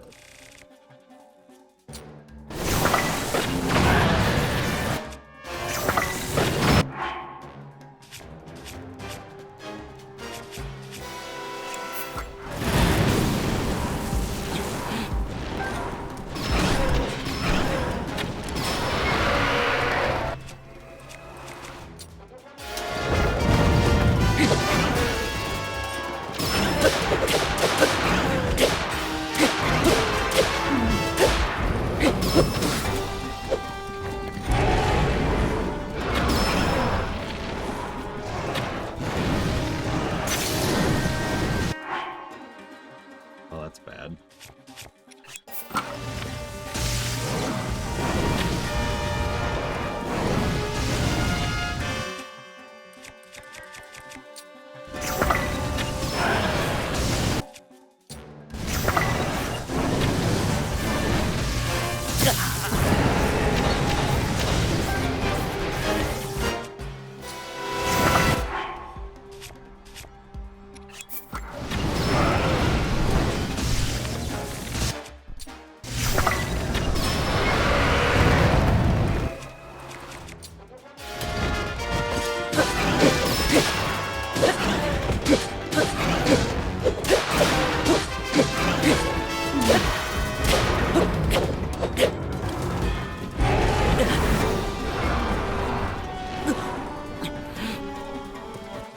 Yeah, unfortunately, I mean, I guess I could do that. I do it right now.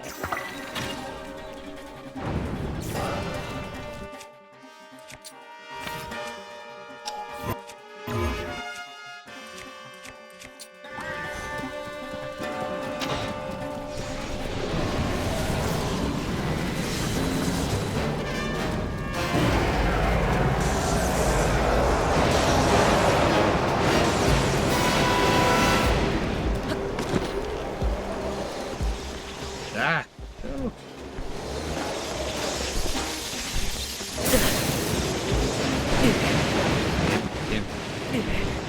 Him.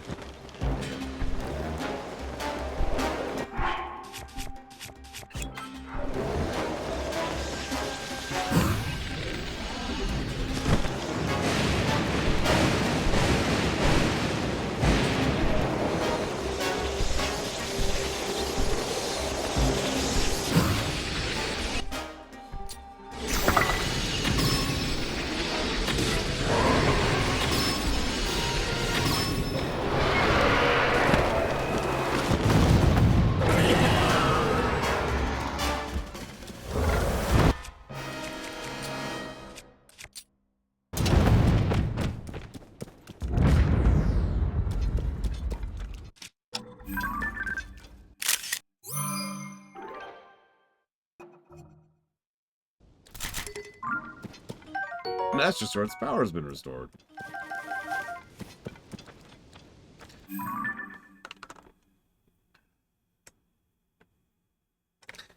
Anyways.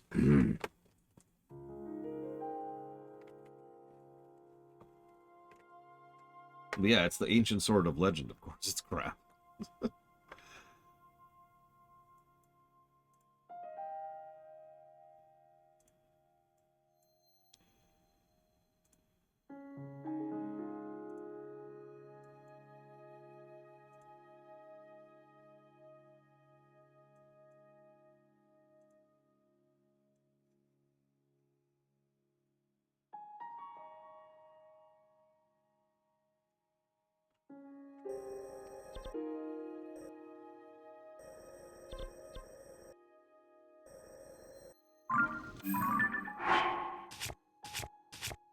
Yeah, we are getting a little low on bows.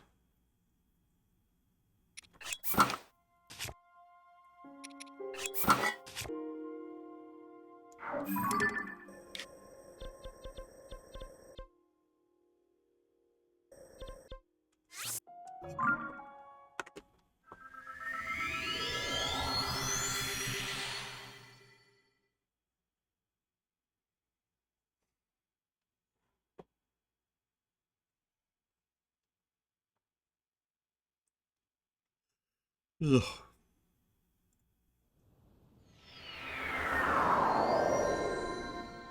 I mean, echoes could have durability. That is possible.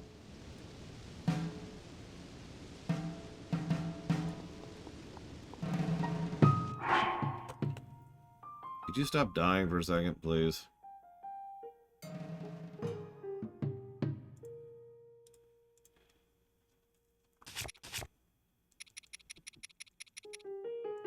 Apparently not. Alright, whatever. Oh, freeze to death. Link. Other L person.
Good night, Giga.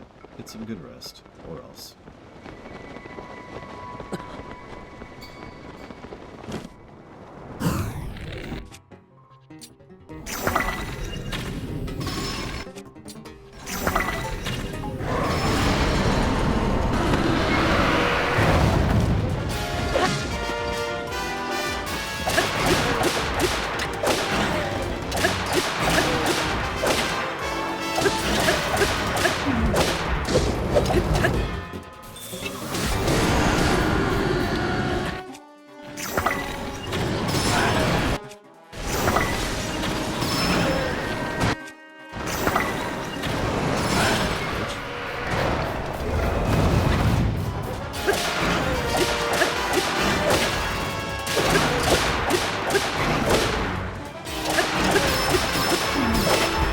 Make sure that no Gleeoks live ever again, okay?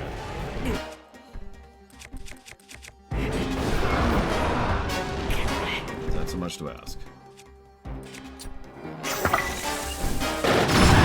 I'd say pretty high quality act. A little off topic, but still true.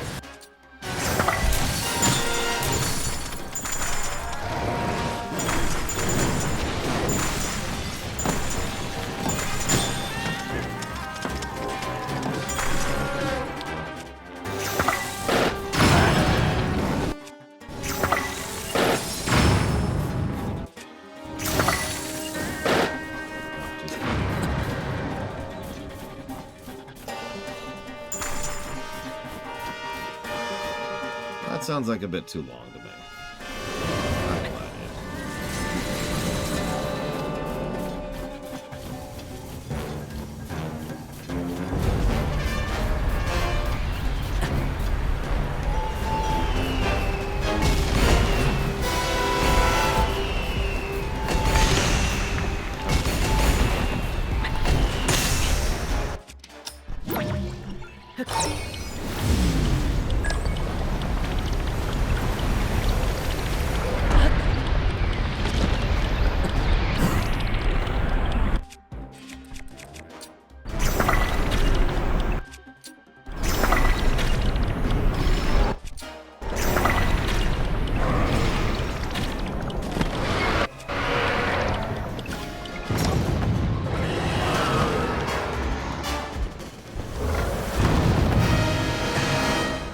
I'm glad I like that one the best. Just for sheer fun factor.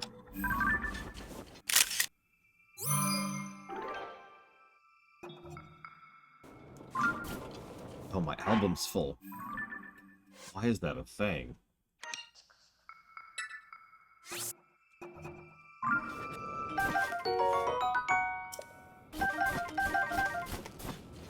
Okay.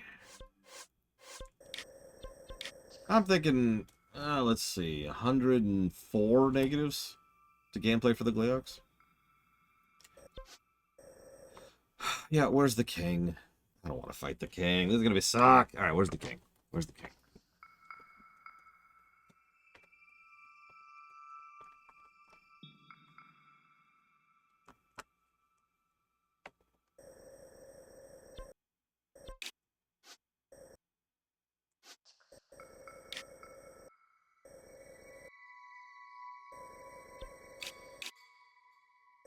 Behold.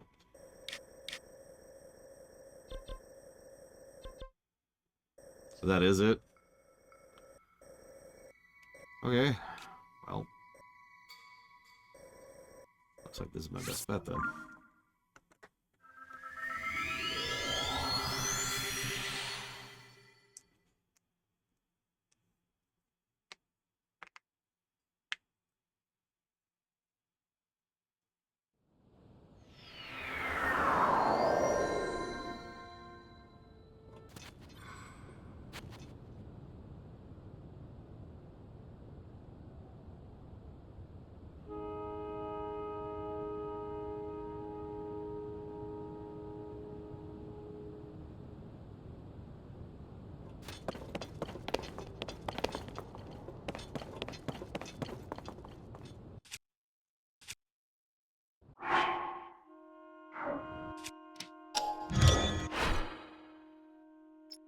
Let's pull out the speed mobile for this. And then let's turn it around because we faced it the wrong way.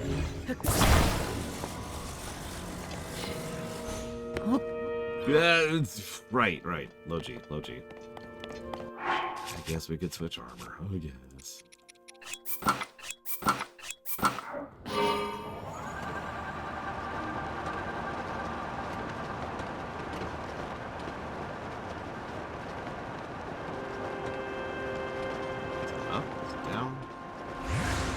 Blinded by the sun, so I'm not sure where it is. I'll just roam this way for a moment. Guess I could put a thing on it. Is that it? That doesn't matter.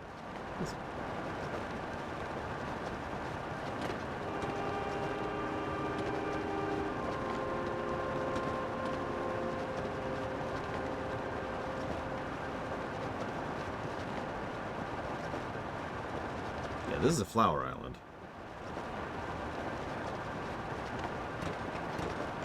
I've seen quite a few of those.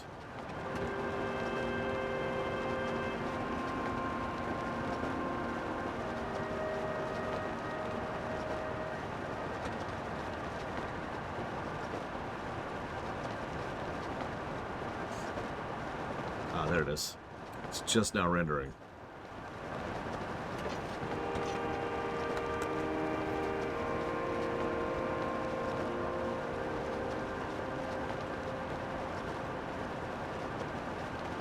You know, I feel like, yeah, by the way, there's two bars to charging. I feel like if I'd actually been able to upgrade the Zonite armor, I could last even longer, because I never even got the set bonus. Yeah, the contraption might literally run into its limit, even though this is just, you know, controller and fans. That is, they do still have a limit. This is way the hell up here.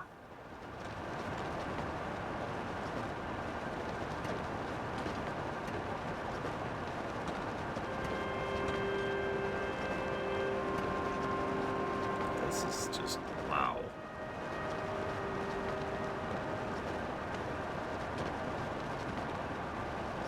I am honestly a little surprised we're going to have to burn a charge. No joke. Like we have max battery on this stupid thing.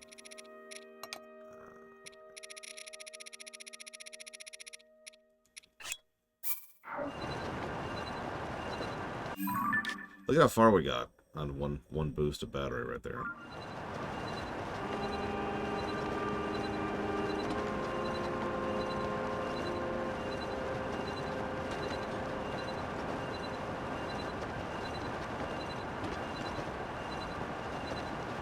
This is when you hit fast forward on the VOD. Or you, like, tap forward, right, to skip forward through it.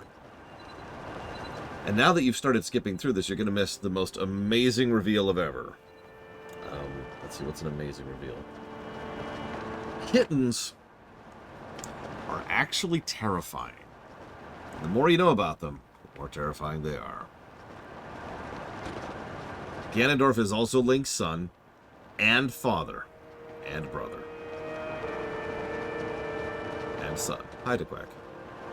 And cousin, and look, it's everything. It's everything. You know how some family trees are a circle? This family tree is just a dot. Okay, I was hoping the sun would go down before I have to fight a guy staring into it, but you know what? Whatever, it's cool! Hi.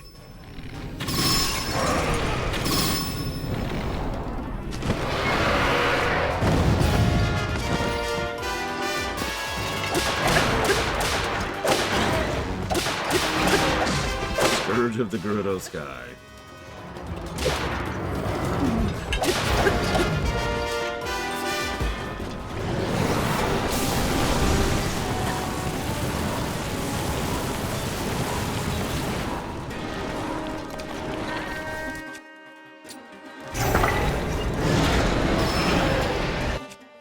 We're not going to screw around at all on this. No flexing, no trying to do hard mode.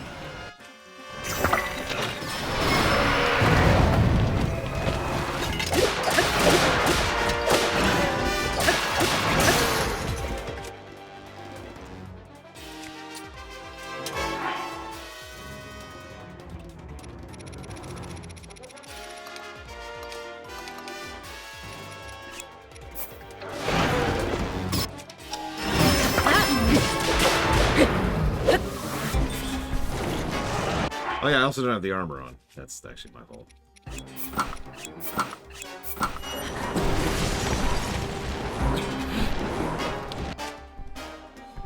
We are running a little low on eyeballs.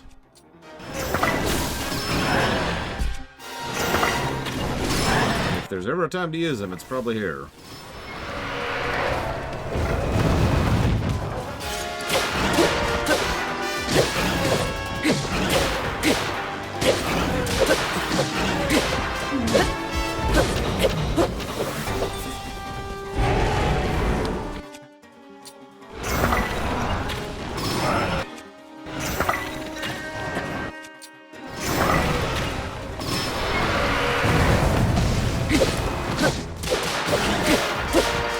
To go into the sky when I tell you can go to the sky, boy.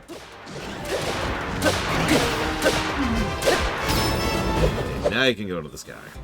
I'll allow it.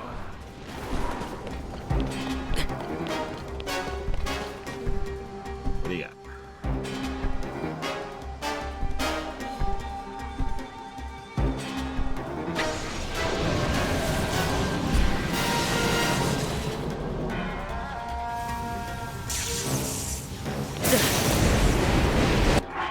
Is it all three at the same time? Jeez.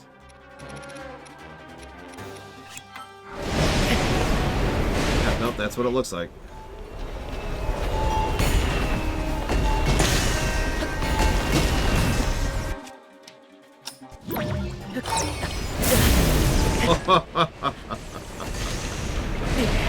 I can't even get up. There's a blood moon right now.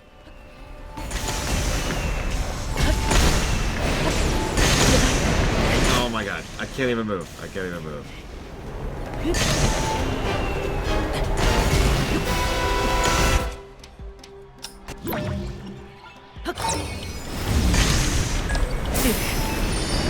Oh wow, that actually killed us somehow.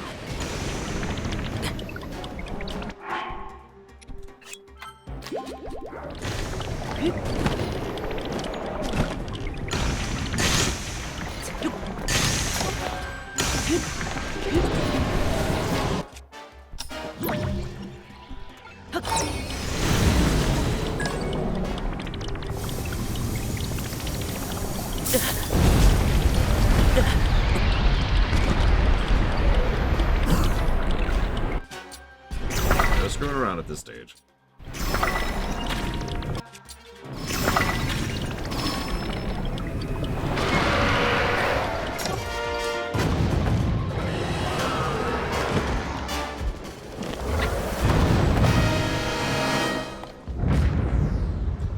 Okay.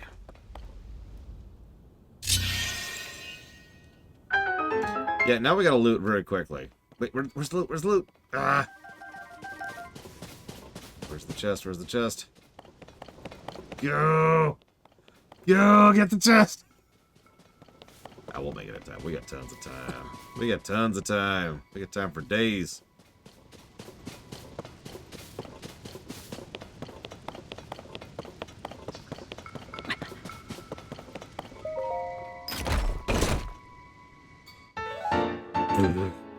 Woohoo!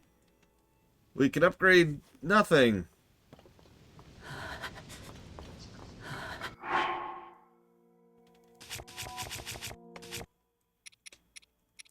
God damn it.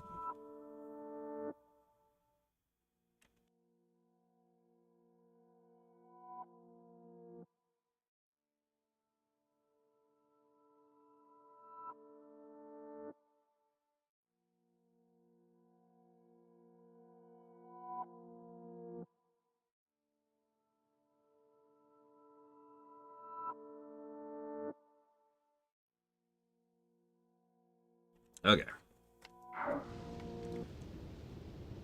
Yeah, he's the Gleeok King. That's his lore. That would be so awesome, Ross. And I'd do that instantly. I would. I'd just be like, Tulin, here. Do more. Do more damage.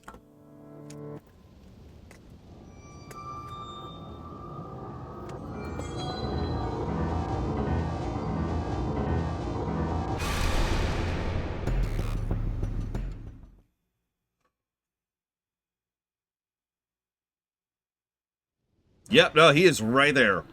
As expected. Oh, it actually says defeated by him. That's interesting.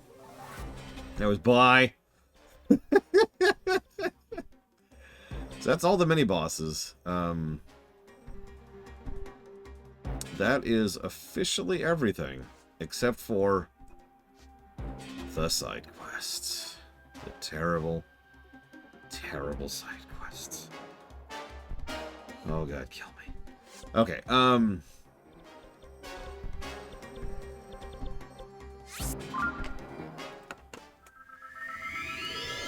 what is it, Trakashi, if you don't mind telling me? And a mini-dungeon, also known as a side quest. The infinite array of side quests lays before me. And then despair finally consumes my soul.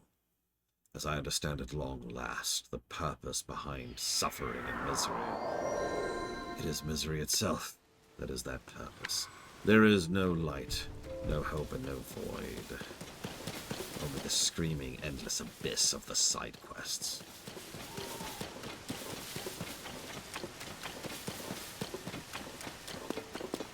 A Gleeok statue? Like what, for putting in your house, which we don't have? We should go do that next, by the way.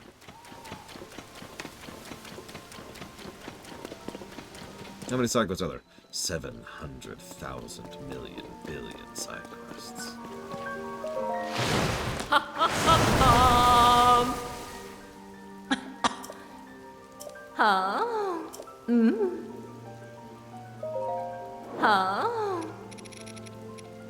Wow. We can't do jack. Like, wow. Okay. And we still need Captain Construct 2 horns. Sorry, no, we need Captain Construct 1 horns for that. Which we never really found. Guess I should have duped those. Silly me. Sure, fine, whatever. There's like no reason to do this, but sure.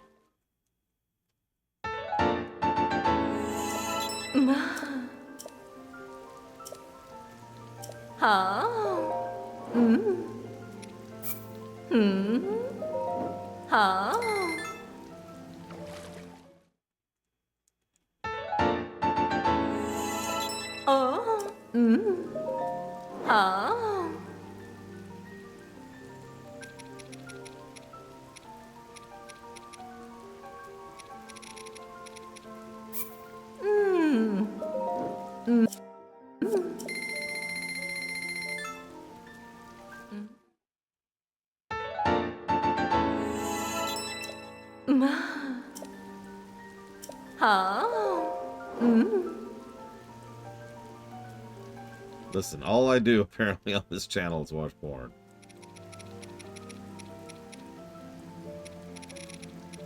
Just trying to keep up with the meta, you know? Well, that's pretty much everything.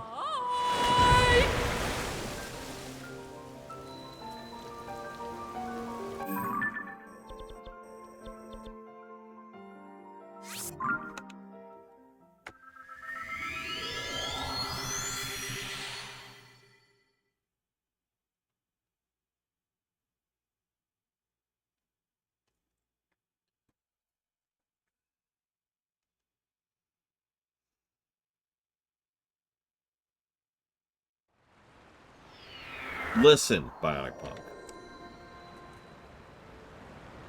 I'm not... Whoops, I went to the wrong spot.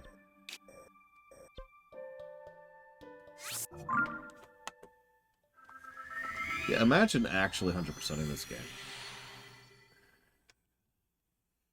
One of every item, cook every recipe at least once, get every armor. I guess weapons don't really count for 100%ing. Let's see. Do every side quest, obviously. Yep, get all 1,000 Korok seeds. Upgrade every piece of armor to max, 4 stars. Yeah, get all the treasure chests, which we've barely even poked at. We've done that once. Get all the bubble gems, which also means doing all the wells and all the caves. And the flower quest, which we're not doing.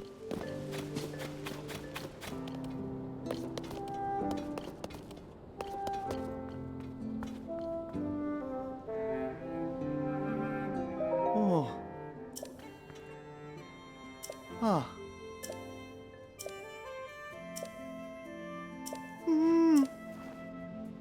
Oh. Yeah, 100% the compendium. Ah.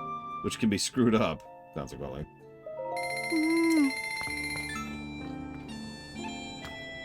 Oh. Ah.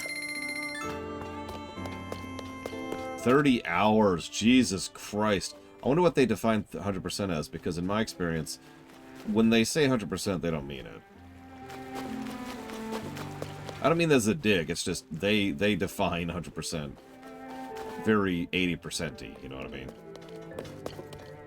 Oh. In general. So, yes. Help me make a home.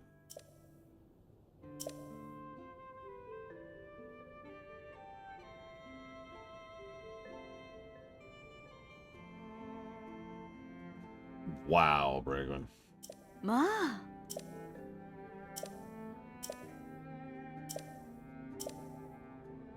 Yes, tell me I would like to have a dream home. Aw, 1,500 rupees. That's way cheaper than it was last time. No, go ahead, Dean Bean. I'm curious. あ We've officially entered, like, Q&A territory here as we're doing side quests. Unless I'm just resting now. Of course, my back hurts like hell, so... Okay, so...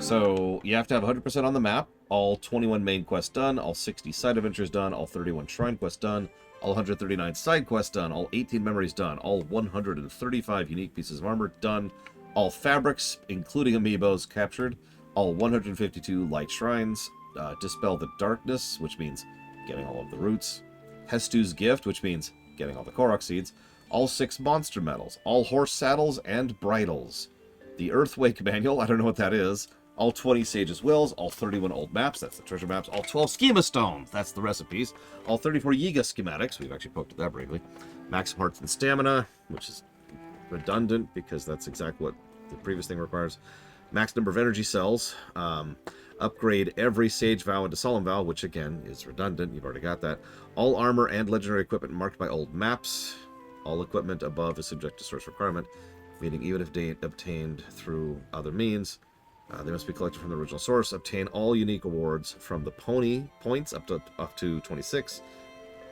That's it. I'm gonna die.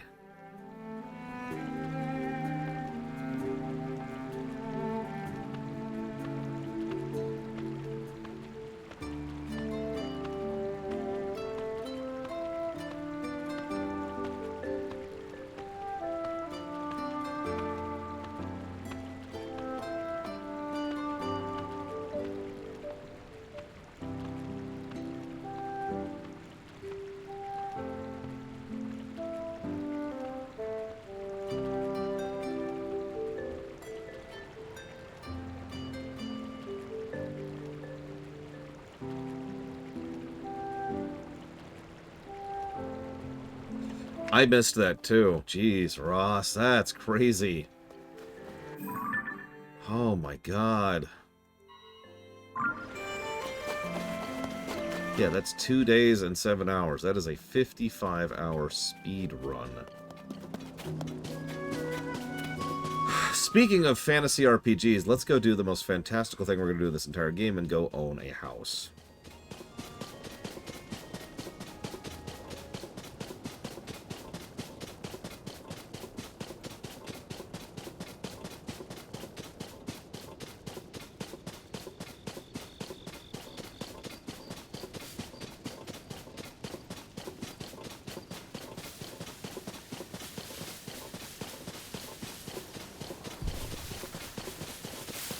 Main quest is still 4 hours, jeez. What is the any percent time right now, out of curiosity?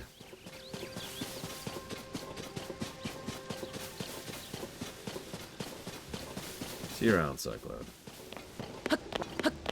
49 minutes, that is much slower than I thought. And what's funny is I bet most of that is on the garden. The sky area. What do you want to bet?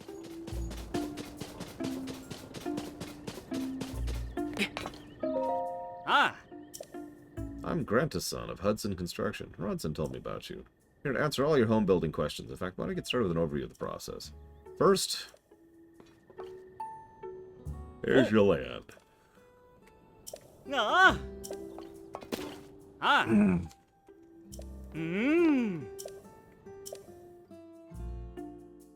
Yes, one mansion, please. I was showing my niece a picture of some yachts. And I did a little looking, and each one of those yachts cost as much as this house.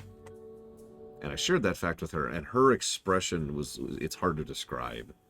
Like, she looked like she'd just eaten dog crap. She was so just disgusted by it. I was so proud of her. Anyways, Oh, oh yeah, they were relatively small yachts too, like the kind of yacht that would fit in my room, right? Okay, so we can place rooms in rope, and then we get inspection to make sure it's all good. This is an extremely logical extension of this system, and I'm already in favor of it.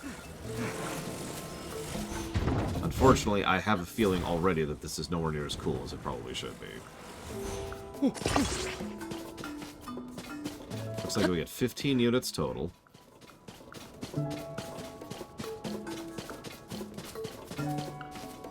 I mean, Warcraft music tends to fit that quite well, Lord Hermon, along with Final Fantasy XII music and Final Fantasy Tactics. Yeah, the poor people yachts. Based.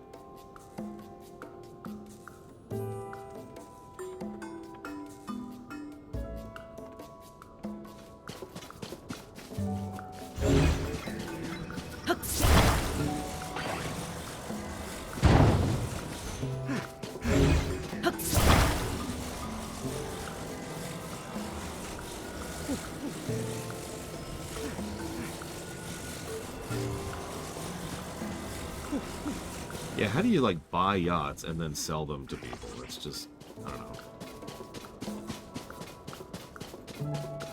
I could see that, Mr. Red.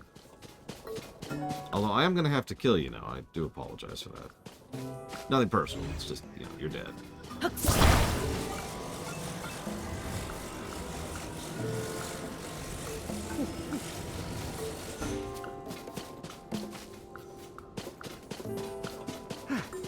Sorry, it is admittedly a personal peeve of mine when people compare Warcraft to Warhammer.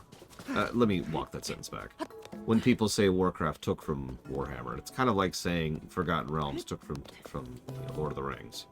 It's true, but it's effectively meaningless at that point. You know?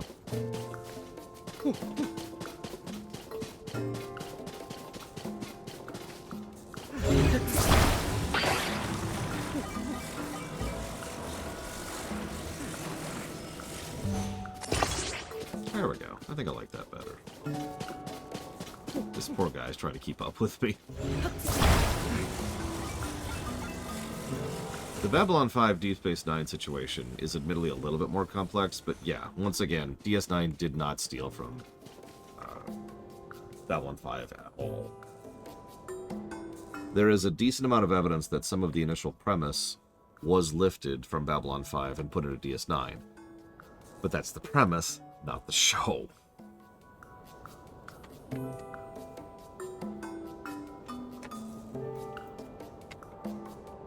I think we'll call that good.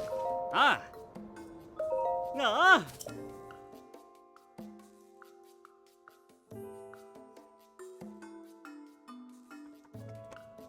Oh, nah. Ah.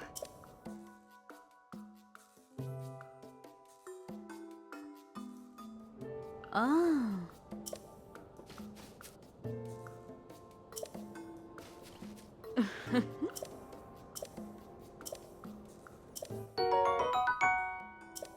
Ah.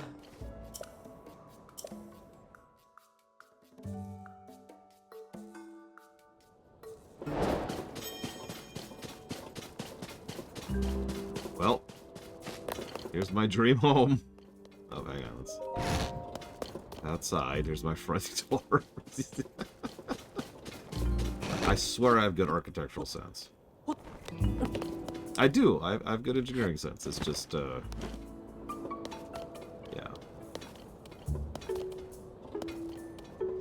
Now I'm gonna go bed and think of Zelda. I miss my giant dragon.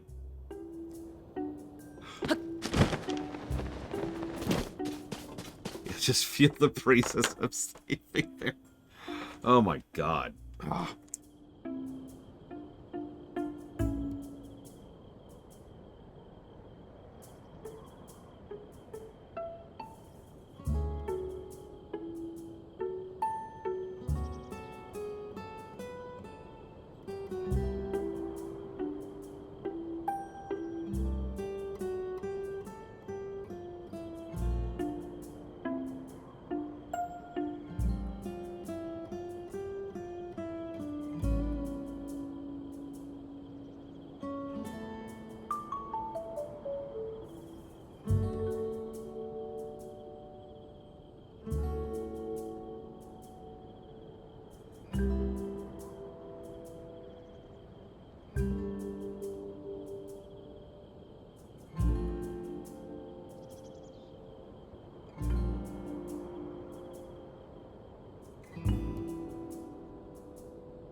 Yeah, I need my money back, please.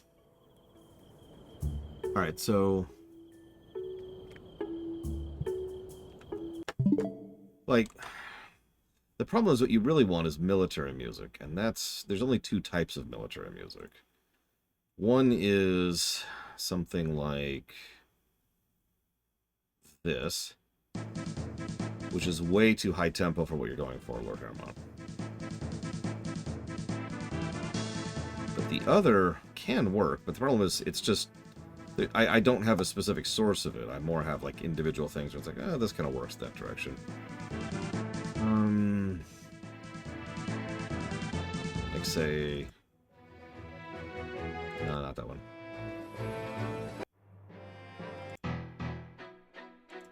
Yeah, that might work.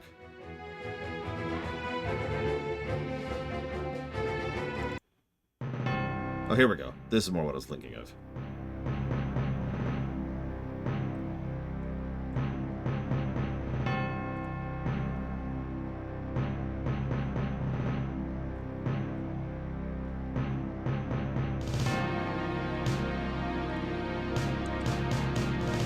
Yeah, war music. It's what I call the playlist.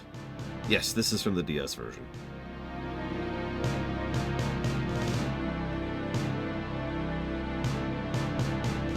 Like, you get the vibe, Lord Hermon? And then Sir Harrowmont approached with a deal that might enable them both to get exactly what they wanted. But it would involve... You get it, right? I put both of them in the same playlist because I don't feel like distinguishing them past that point. Oh. Ah. Yeah, could you please? Yep. Ah. No, I want to buy... Okay. Yeah, just play Machinations from FF14 forever. Oh. Ah. Ah. I need more rooms. I need more rooms. Oh, here we go.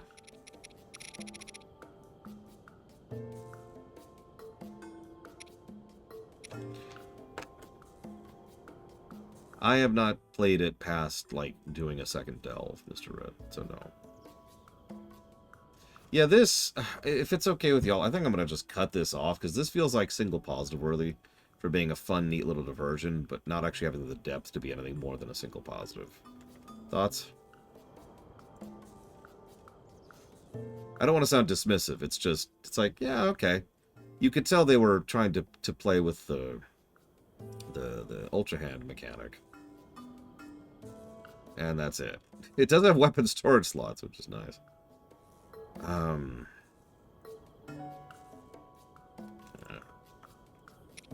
Although, where are those? Oh, here we go. Weapon stand room. Oh. Weapon stand room. Ah. Another weapon stand room, please. Thank you. Okay.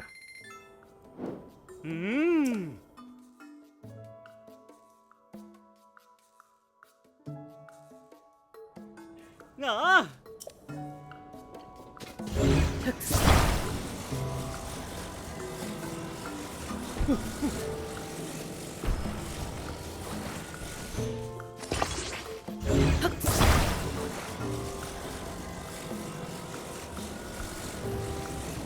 It was a joke, Lord Harrowmont. So in FF14, they actually used the Machinations song for, like, every freaking politics scene, and just scene in general, actually. And I gave it several negatives for the fact that they wouldn't stop using the same goddamn song for, like, every freaking scene.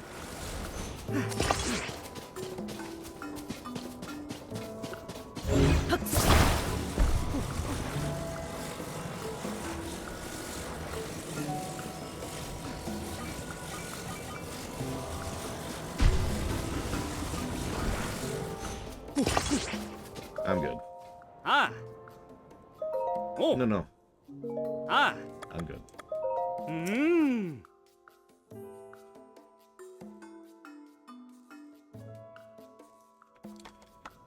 Ah. I actually do have a playlist called Preparatory. Which might be more what you're thinking of, Lord Harriman. But it's so quiet, I basically can't play this while also listening to it. Yeah, who needs walls or windows? Honestly. Okay, it's time to, at long last, dump my flame stuff. I've been holding on to it for several billion years.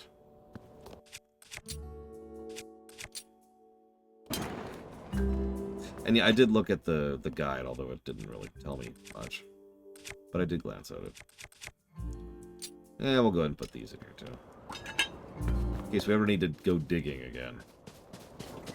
Which we probably never will. Ever, ever, ever.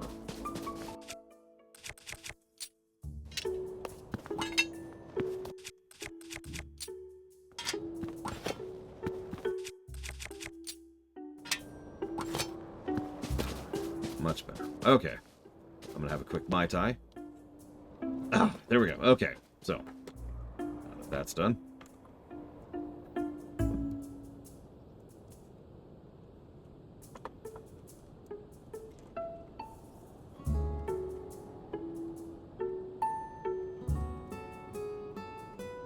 Next. Someone was telling me to go to Zora's Domain, so we shall.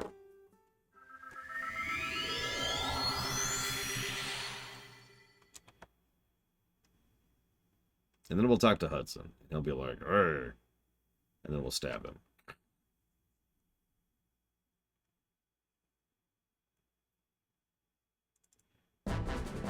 See, that's too high-paced.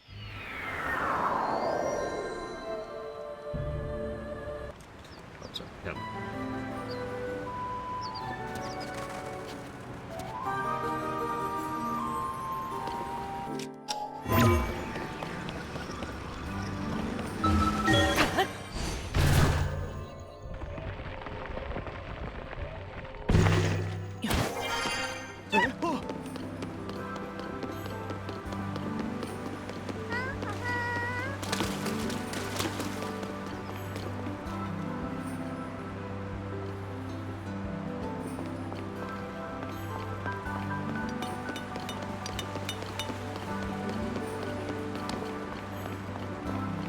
Tomatoes, splash fruit, swift violets, rice, which I will go ahead and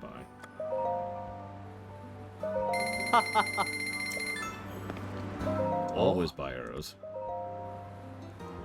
No, no, please. Oh.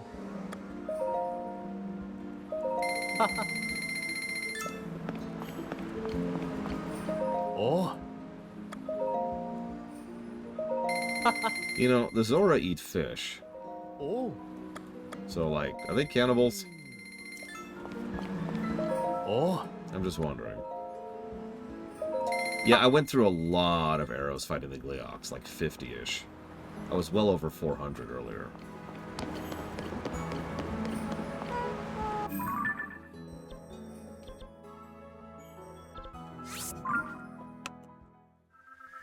Listen, humans just, I don't know, man. We eat everything, so that's different.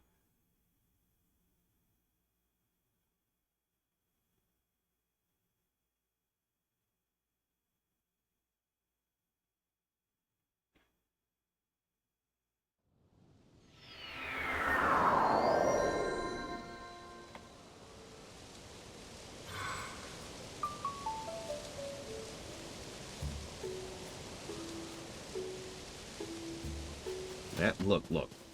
Eating sentient sapient beings is the only way I can feel alive, okay?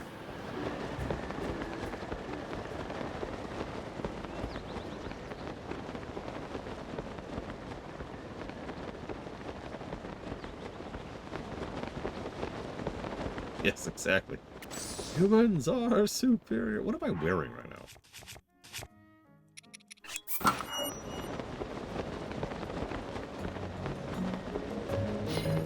Delicious dolphin meat.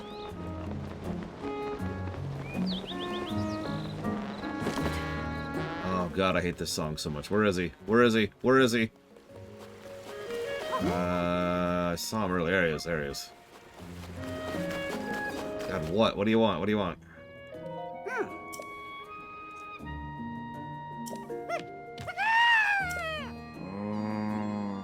What? Oh. Nice hat, by the way. Oh.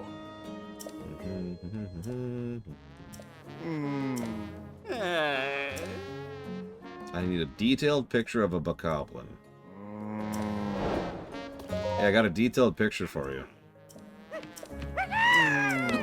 Oh, come on, Bull. I have... Okay. Like, surely. Oh, right. 'Cause it doesn't count the compendium. Okay. Oh. In a desperate effort to get away from this music and to check something. Kill the dog. Oh, I don't have any weapons. Okay, now. Kill the dog.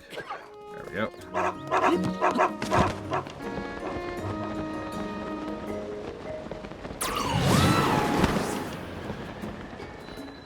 Over here.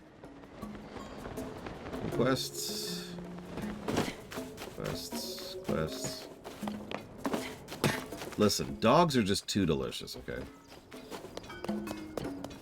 I am a little weirded out that the compendium doesn't count.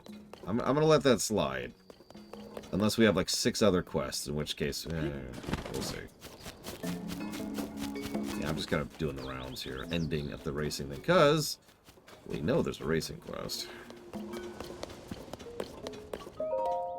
Yo. I already hate it.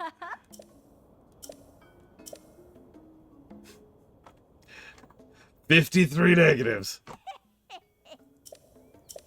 Oh.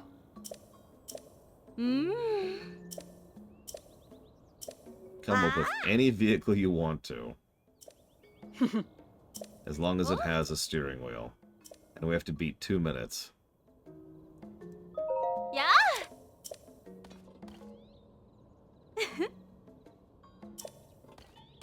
Oh.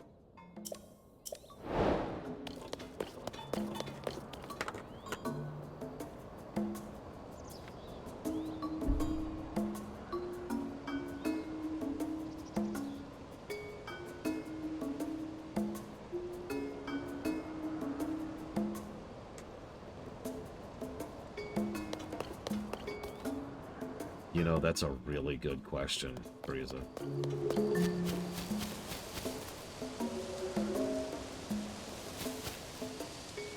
But hang on, let me try to think of the dumbest, most insane thing I could possibly come up with here.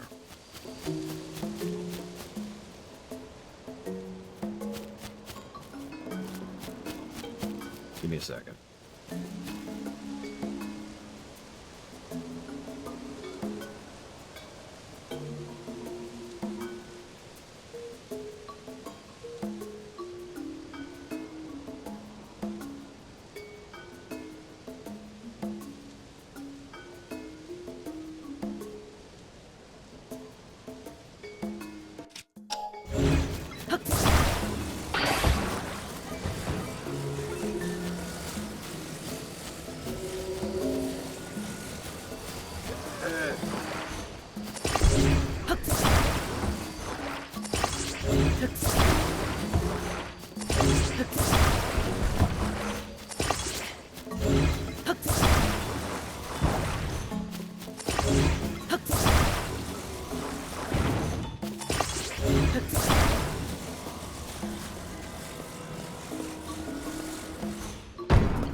Come on, you keep doing it and then not. Come on.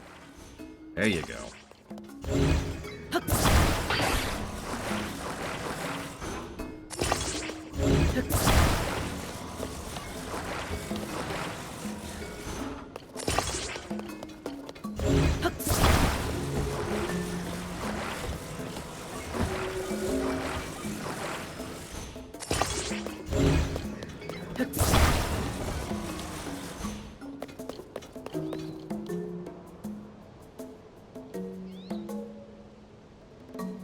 I'm thinking.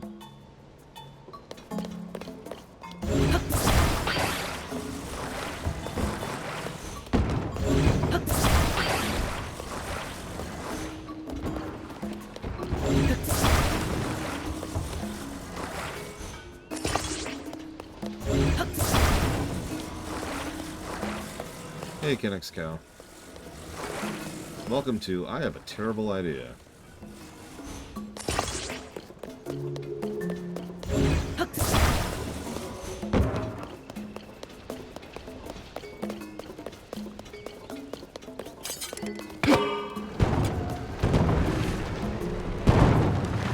Oh my god, it works. Oh my god, it works.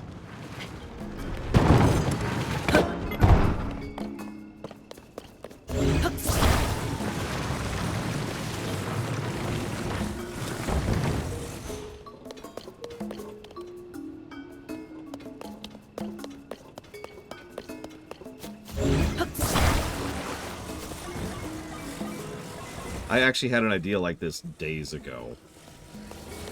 And I was like, nah, you know, that's not going to work.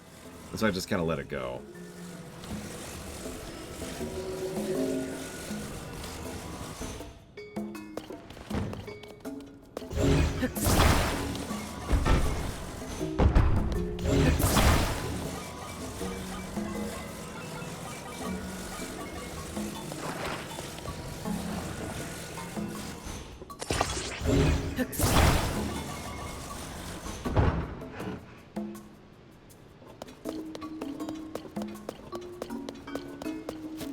Hi, Suffocum. Kinda, yeah. We're sort of messing around right now.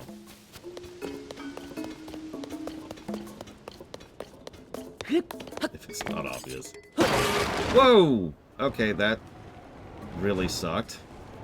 Okay,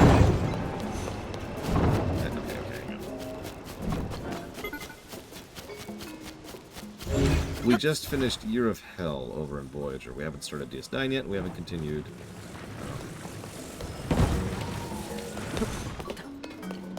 Enterprise Season 4 yet. The problem is I have so few planks.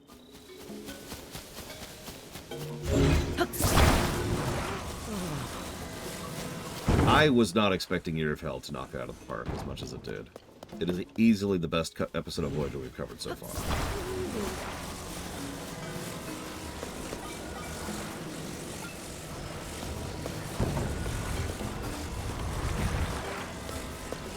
And I don't mean that hyperbolically. It really is kind of shocking how good it is.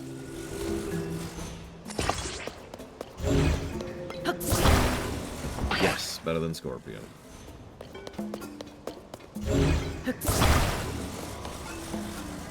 There are a couple of flaws. We actually came up with 3, I believe, across both episodes, but,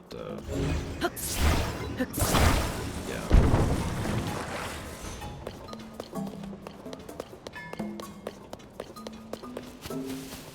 Oh, I don't remember right now. It was all weird little stuff. Like, when the Allied ships are erased from history, they all act like, oh my god, they were just destroyed. Except they weren't. So, you know, they shouldn't be aware of the fact that they were destroyed. Right?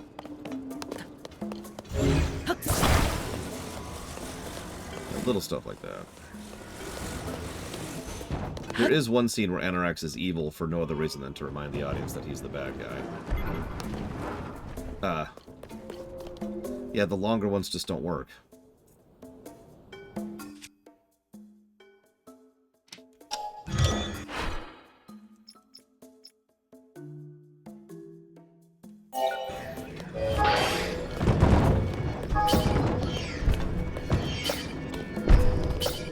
So screw it.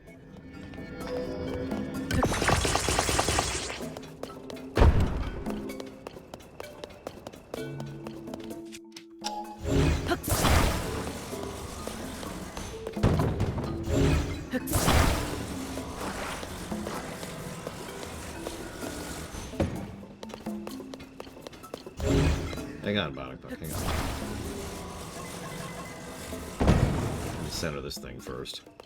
Because I actually did have an idea, and then I accidentally screwed everything up because I broke one of the planks. I feel like these need to be the other direction. We'll just do this for now.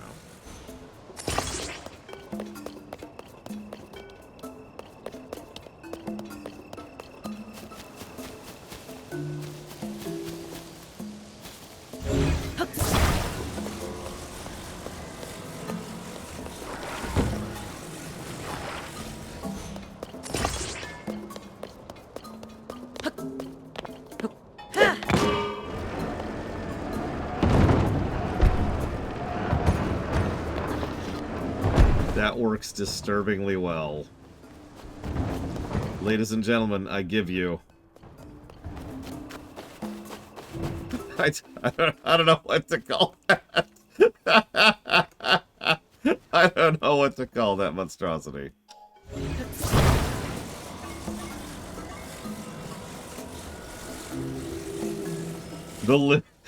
It's the Crippler! He's back!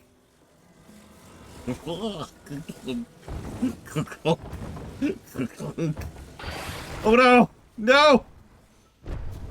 It's okay. I can make you live again. What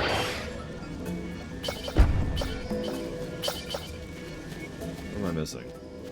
Plank? Again? Here, grab that plank.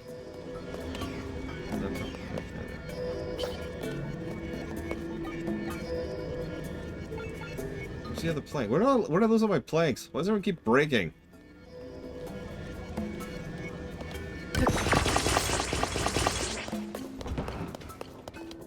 Adrian Whisperer, are you ready for excellence and glory?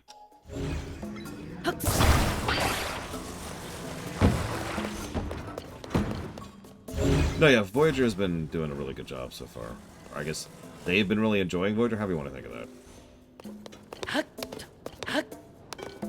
No, not at all, Triaxine. I know that's kind of a meme and a joke, but it really isn't. The very environment of television has changed so fundamentally that there's no way in hell most of the old shows would get made today. Or stay on the air.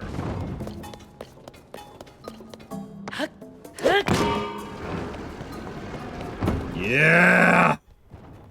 Yes! Yes! It will drive forwards.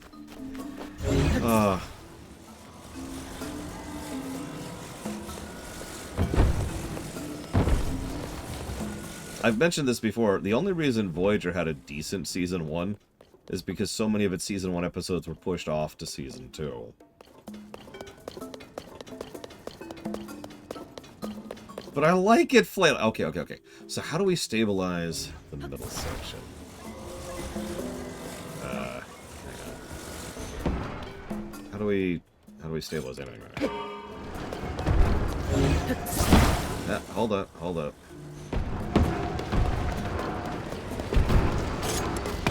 Stop.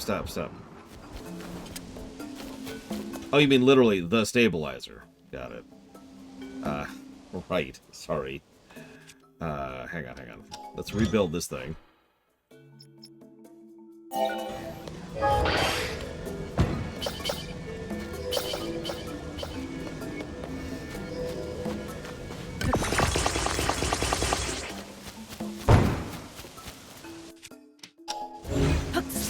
Get rid of that. And then... this is actually the first time I've used a stabilizer. I don't even know what they look like. There we go.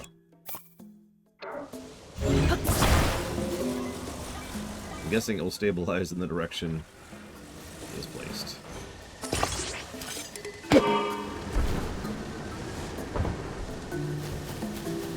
Well, that's a little bit less funny. I'm not gonna lie. Come back! Come back! Okay. Run away. That doesn't work.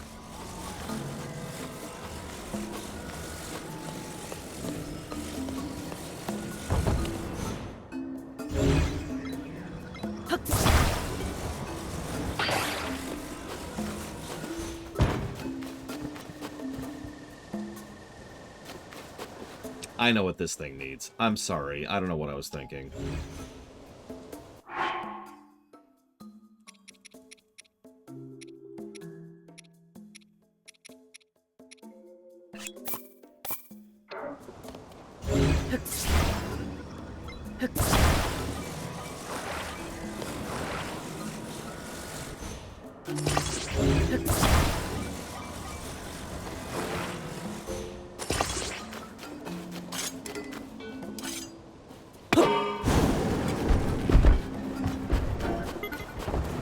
No! Why'd you stop?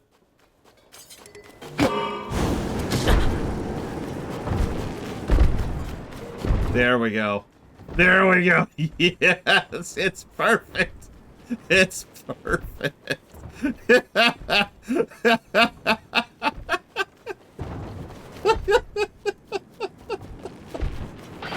No! No! My creation! My child! It's trying to climb up the wall! Someone clip that, please. It's trying to get away from me. Ah.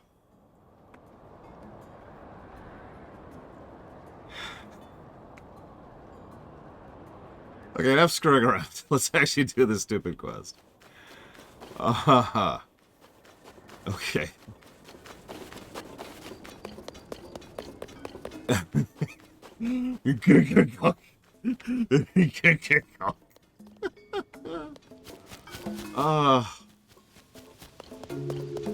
Oh my god. Okay.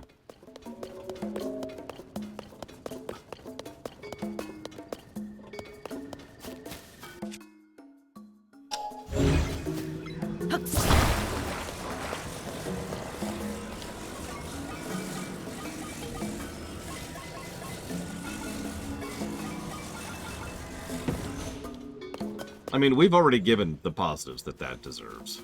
We have given many, many positives to this system. Like, I think it's like 20-something. It's a crazy amount.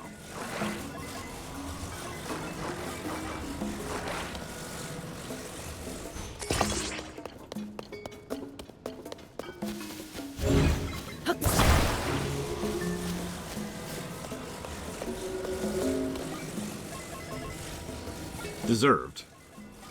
But yeah, it's honestly a non-substantial number of the positives this game has gotten boils down to the Ultra Hand system and everything connected to it.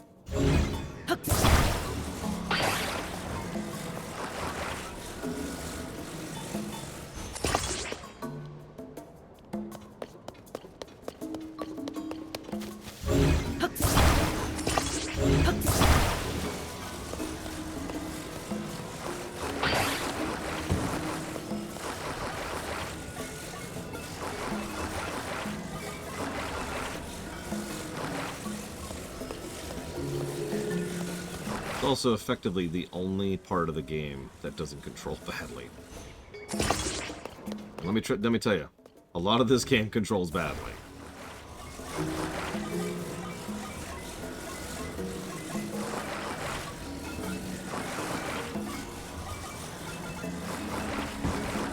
I say as I take too long to flip a device around.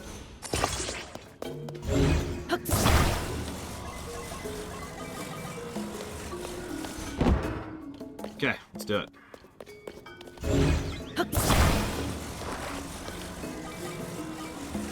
I have no idea how this is going to run, and I do not care. Let's find out. That vehicle looks good. Did you see my previous one?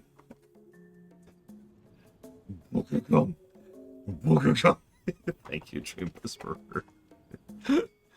Oh my gosh. Oh. Hey.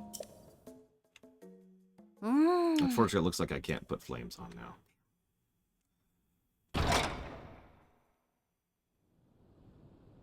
Hey. So let's see how I haven't even started this thing, so we'll just see how this works. Whoa! Whoa! Whoa! Okay. Cool. That's not gonna work at all. That's funny, because I even had that thought in the middle of that. Oh. let's try this again. Hang on a sec. I actually, this means I can add the flame jet, so I'm happy about that. And that lovely stabilizer.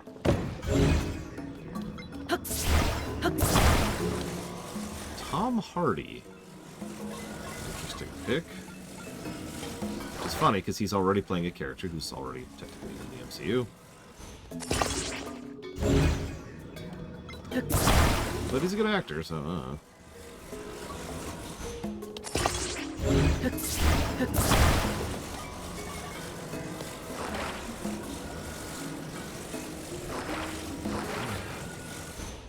Okay, take two. 에? 에?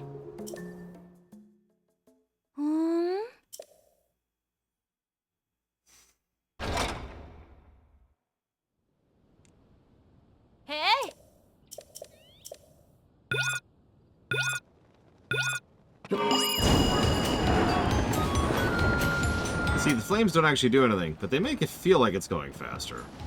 And honestly, that's half the battle, really.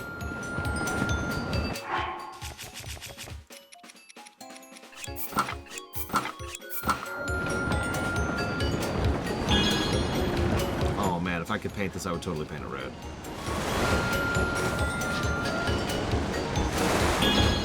Unfortunately, I don't think there's any painting in this, like, at all.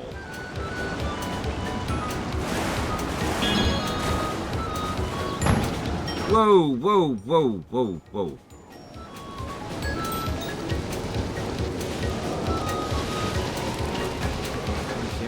Camera.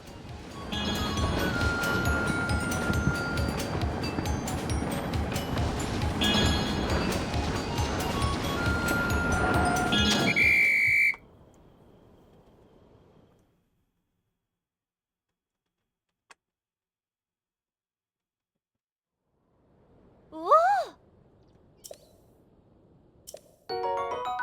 Yay, 3 small zonite charges. 어. 오! 에? Oh, I figured, Dream Whisperer. I just wanted to screw around with it. I mean, come on, isn't it a thing of beauty? You're right, though. You're absolutely right. I'm sorry, Dream Whisperer. Next time, more flame things. In fact, yeah, let's save this, because it sounds like there's going to be a follow-up. No, don't. What? What? No, you're... Stop.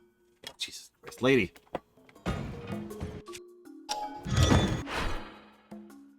There you go.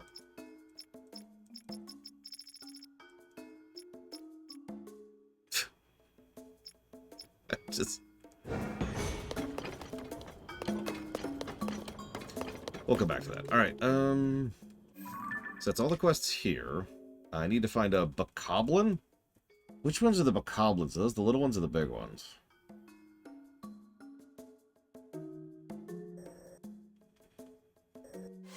So you can just check. The little ones.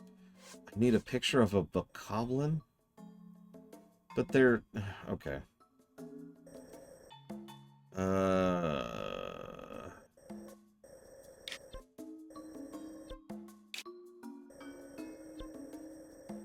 Where would enemies be?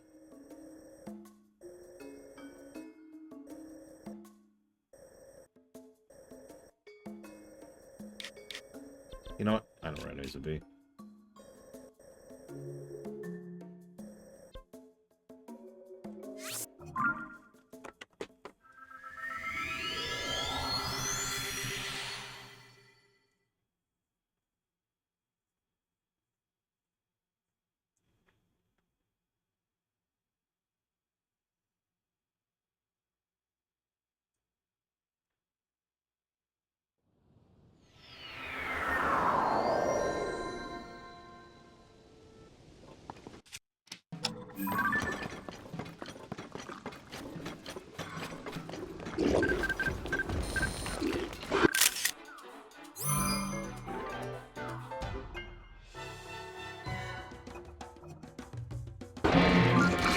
That's what I wanted a picture of. Hang on.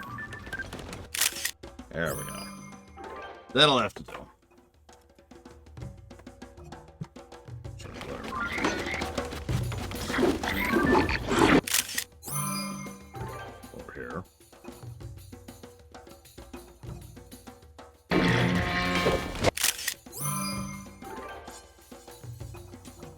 There we go. Yeah, we're officially up to silvers in just overworld crap now.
Here you go.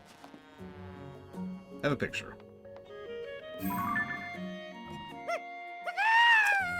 That's a terrible looking picture. Yeah, no, that is a terrible looking picture. I'm sorry, but no, you may not borrow this picture. Also, how do you borrow a digital picture when you yourself do not have a digital device? Or did he just take the Purapad, in which case, why did we just hand over the only smartphone in the world to Hudson? Ooh. Ooh.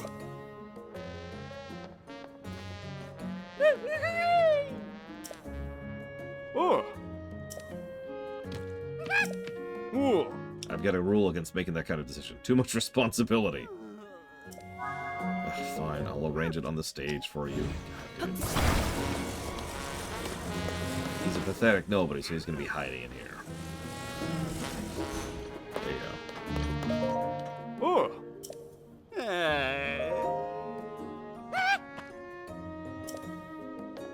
That's actually kind of cool, Frieza. Oh.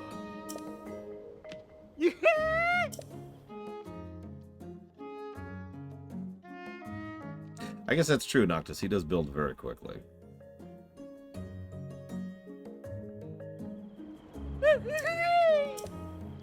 Do not fear, Trania. This is the only place you can admire it. Safely admire such a creature up close. The only place. You look at it like this, it's rather cute. This sight has stolen your ears. Now give me your ears, all of them, without further ado. This is a bokoblin. They make their house and home throughout Hyrule, and are perhaps the monster you've rubbed shoulders bones with the most. With their large, whoopy ears and cute, gloofy snouties, one can't help but want to give them a tight squeeze. Sadly, their social skills are quite stunted, and it's best to look elsewhere for a friendly embrace. Look and learn, and then you won't hate. Understand what you fear, and you'll feel great. Dude, they're literal monsters. Like, they're functionally demons. There's no friendly interactions here. This is not like, we just need to learn to read... No, they're evil. They're always chaotic, evil, bad guys.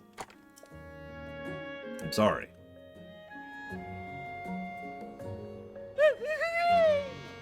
What, you mean Cass, Ross? And his accordion?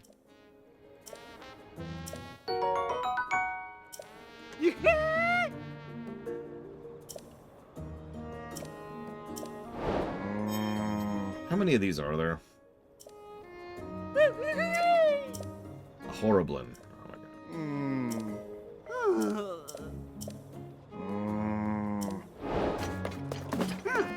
god. All the monsters.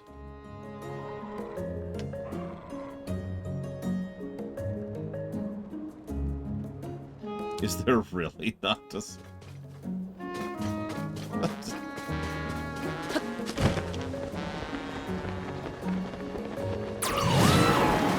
Yeah, they're not the changelings. They're just evil.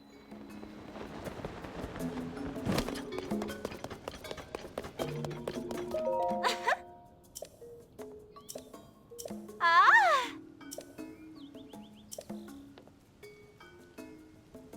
Ooh! Oh! Sure. Eh?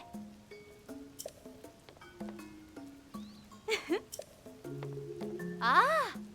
Oh! They're literally hate and malice given flesh. That's literally what they are.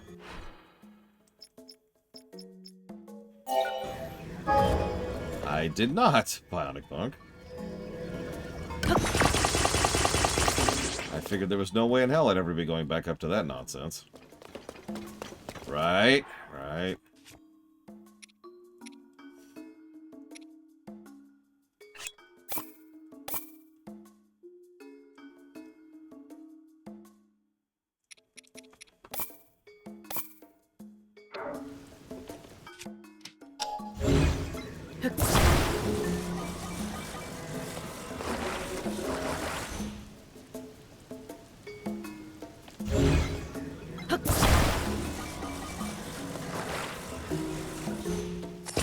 I know King Gleok is really great at parties. But I'm a little tired of the three-neck trick, you know?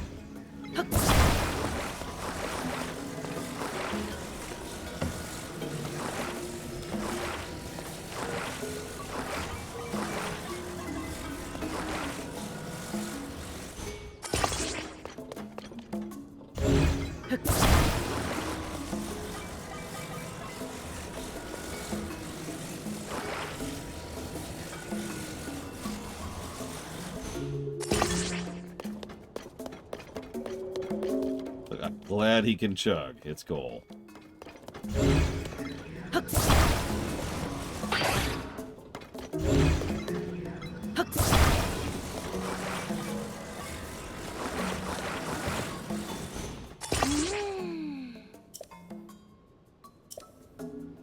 I'll have to make it safe to drive. Ugh, fine. Done.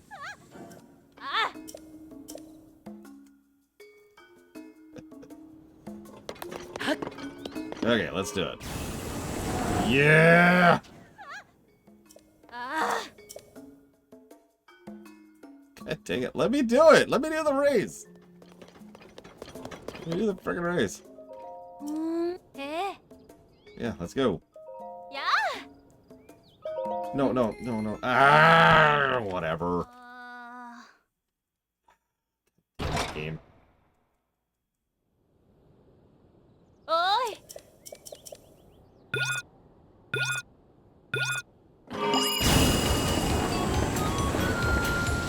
Die. Oh, shoot. The beams are doing nothing. Oh, God. The beams do nothing. Why do the beams do nothing?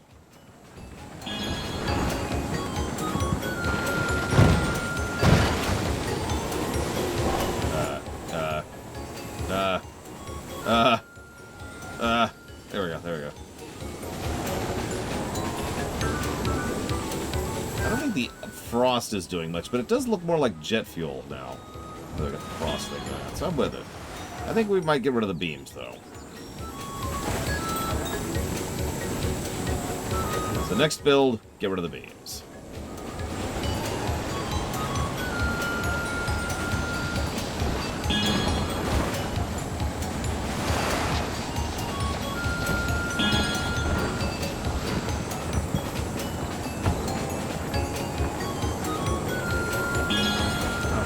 Thing is crazy. I'm also almost out of battery. Jesus.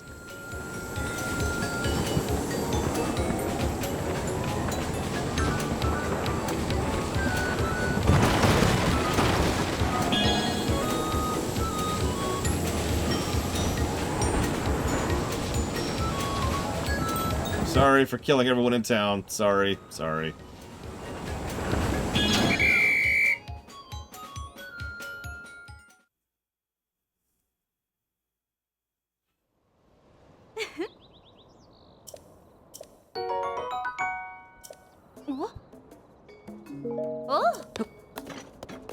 Hold on.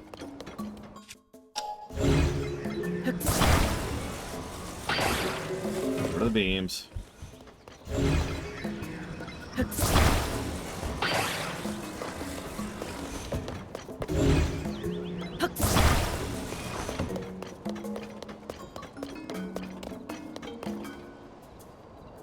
see, what else could I add to this to make this even more ridiculous? Ooh, I've got it. Okay, I've got an idea.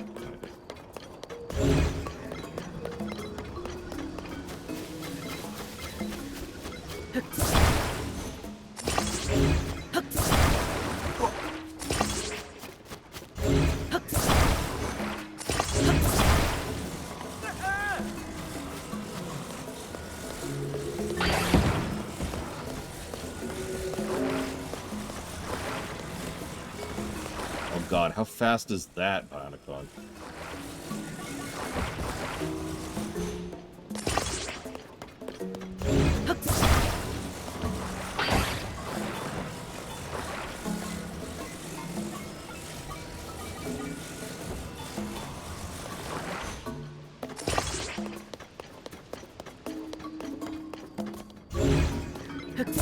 That's pretty weird, Act. Not gonna lie.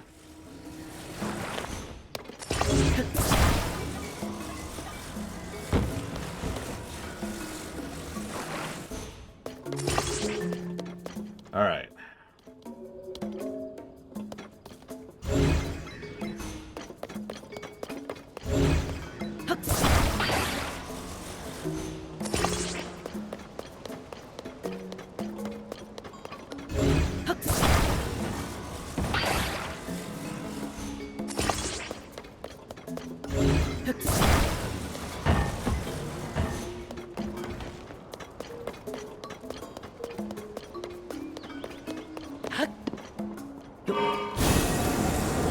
Yes! No, God damn it. Come on! Come on! Okay, okay. Ah! Nice part. Behold my extremely safe vehicle. Would you like to take a ride on the extremely safe vehicle?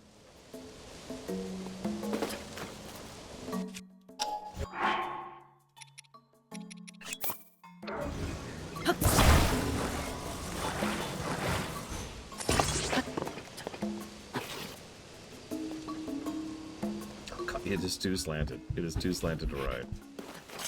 Okay. There we go. Yeah! Yes! Clunk. Good clunk. Good clunk. Nothing will stand before us anymore. Never again. Here, let's see how off-road it is. Hang on. Up the wall, up the wall, up the wall. Keep climbing. No, don't get stuck. Don't get stuck. Oh, jeez. Oh, jeez. We are. Okay, hang on. Let's turn. Let's turn. There we go. Okay, a little bit more. A little bit more.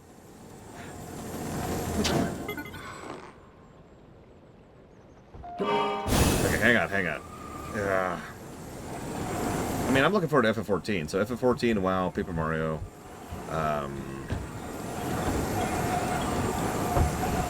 Oh, we made it! We made it! Tree! Tree! Tree. Back it up, back it up. Okay, here we go. Let's see how we handle terrain, shall we?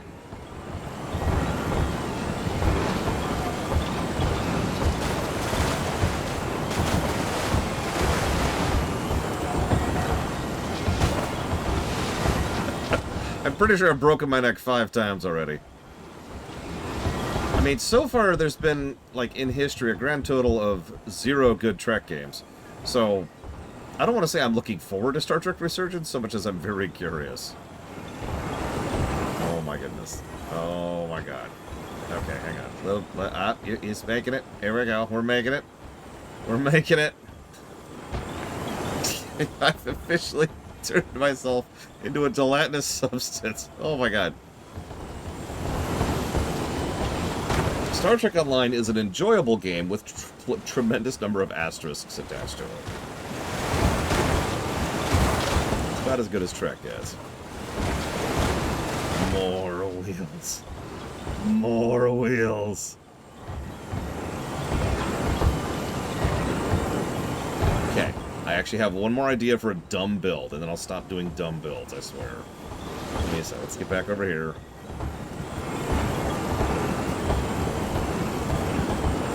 See you around, Dex. Have a good one. Whoa! I'm squished. Okay. Okay, okay. Okay, so I need several things. Yeah, I heard that Star Trek Infinite Bomb. I didn't even get a chance to play it. I still want to someday. How do I do this? So I want you to be upside down.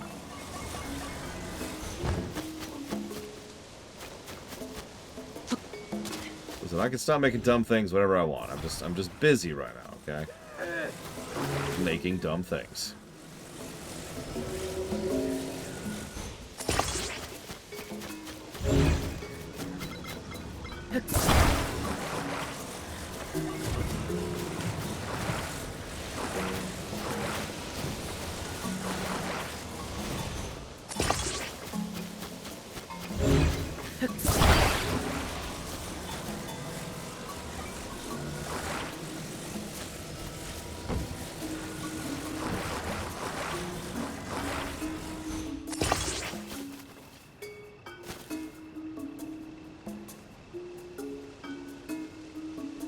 I guess there's no real reason for the second plank, but whatever.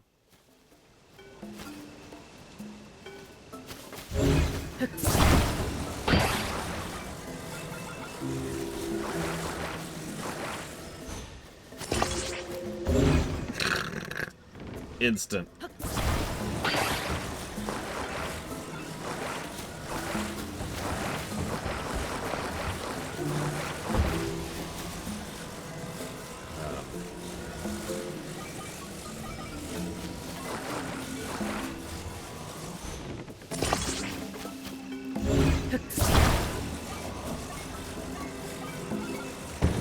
Let's get on a flat surface. Might help a little. Stay.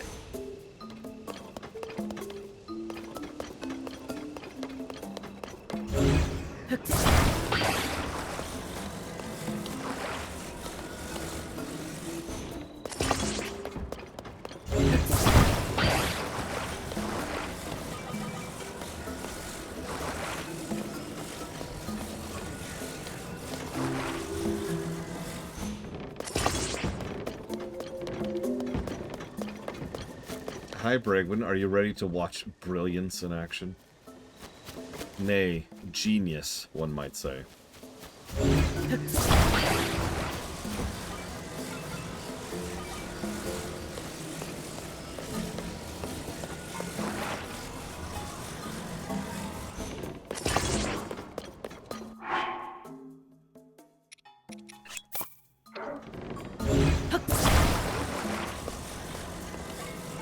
When I first predicted how this stream would go, like about a year ago, this is pretty much exactly what I was predicting, by the way.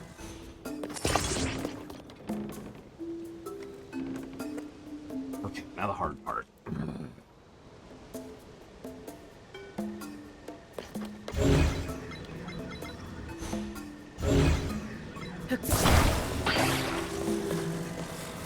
Yeah, I predicted there would be, you know, days of building stupid random crap, followed by some grind and some quests, and that was it.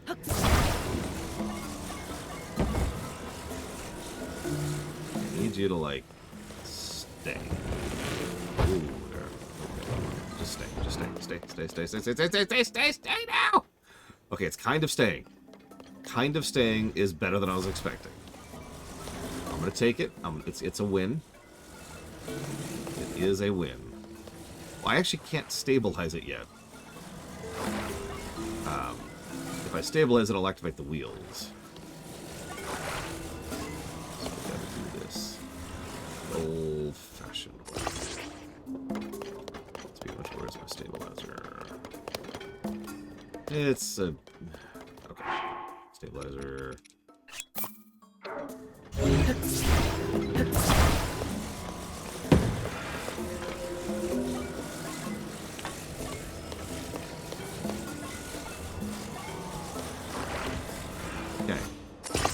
Really, really hard part, getting in this thing.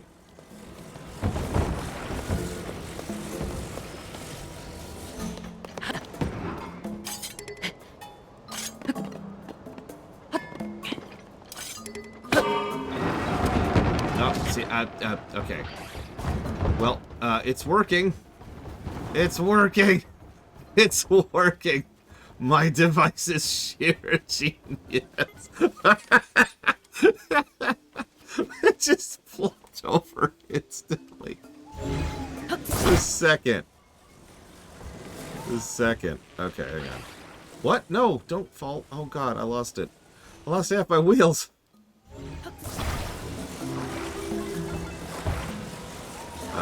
No, wait, no, shoot. No! No! It was perfect. And it will be perfect again.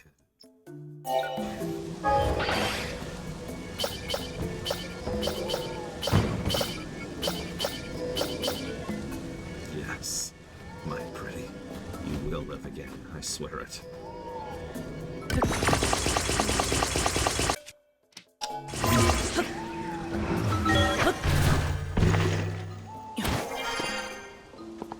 There we go. We did it! We did it!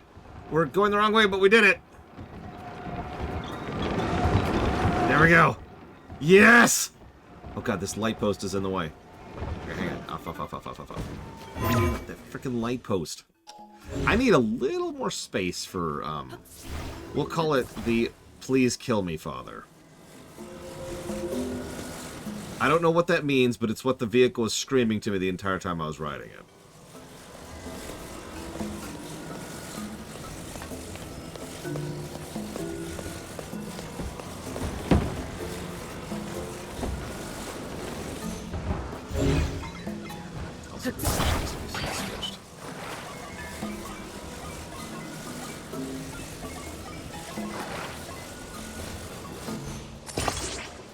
No. Although, actually, that might work out. Yeah. Oh my god!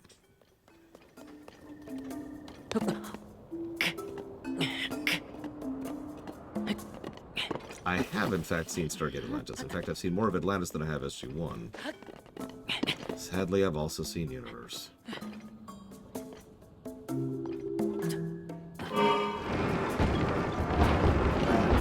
It just flinks me. It's like, no! No!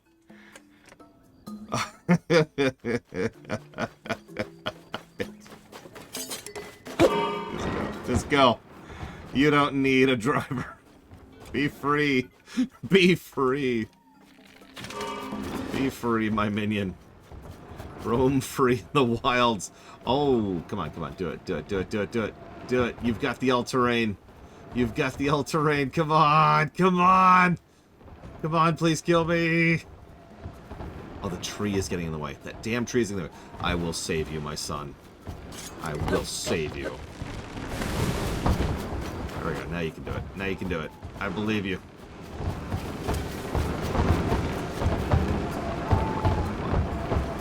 Come on. Almost. A little more to the right. No! It got twisted, but that might work out. Yes! Yes! And then he immediately chopped off his own leg in protest. He did it, though. He got over it. Oh, God, he chopped off his other leg. His leg is still going. Just his leg is still going. Oh, my God. What did I ever do to you, son? I'm so sorry. Can you ever find it in your heart to forgive me? Come back here so I can kill you. Oh, come back. There we go. Okay. Tonight on Top Gear.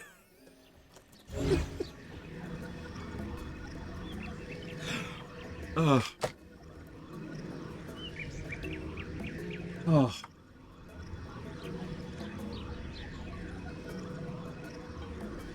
That has happened, Spartan.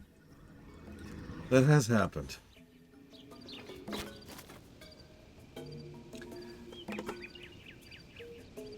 And on that bombshell,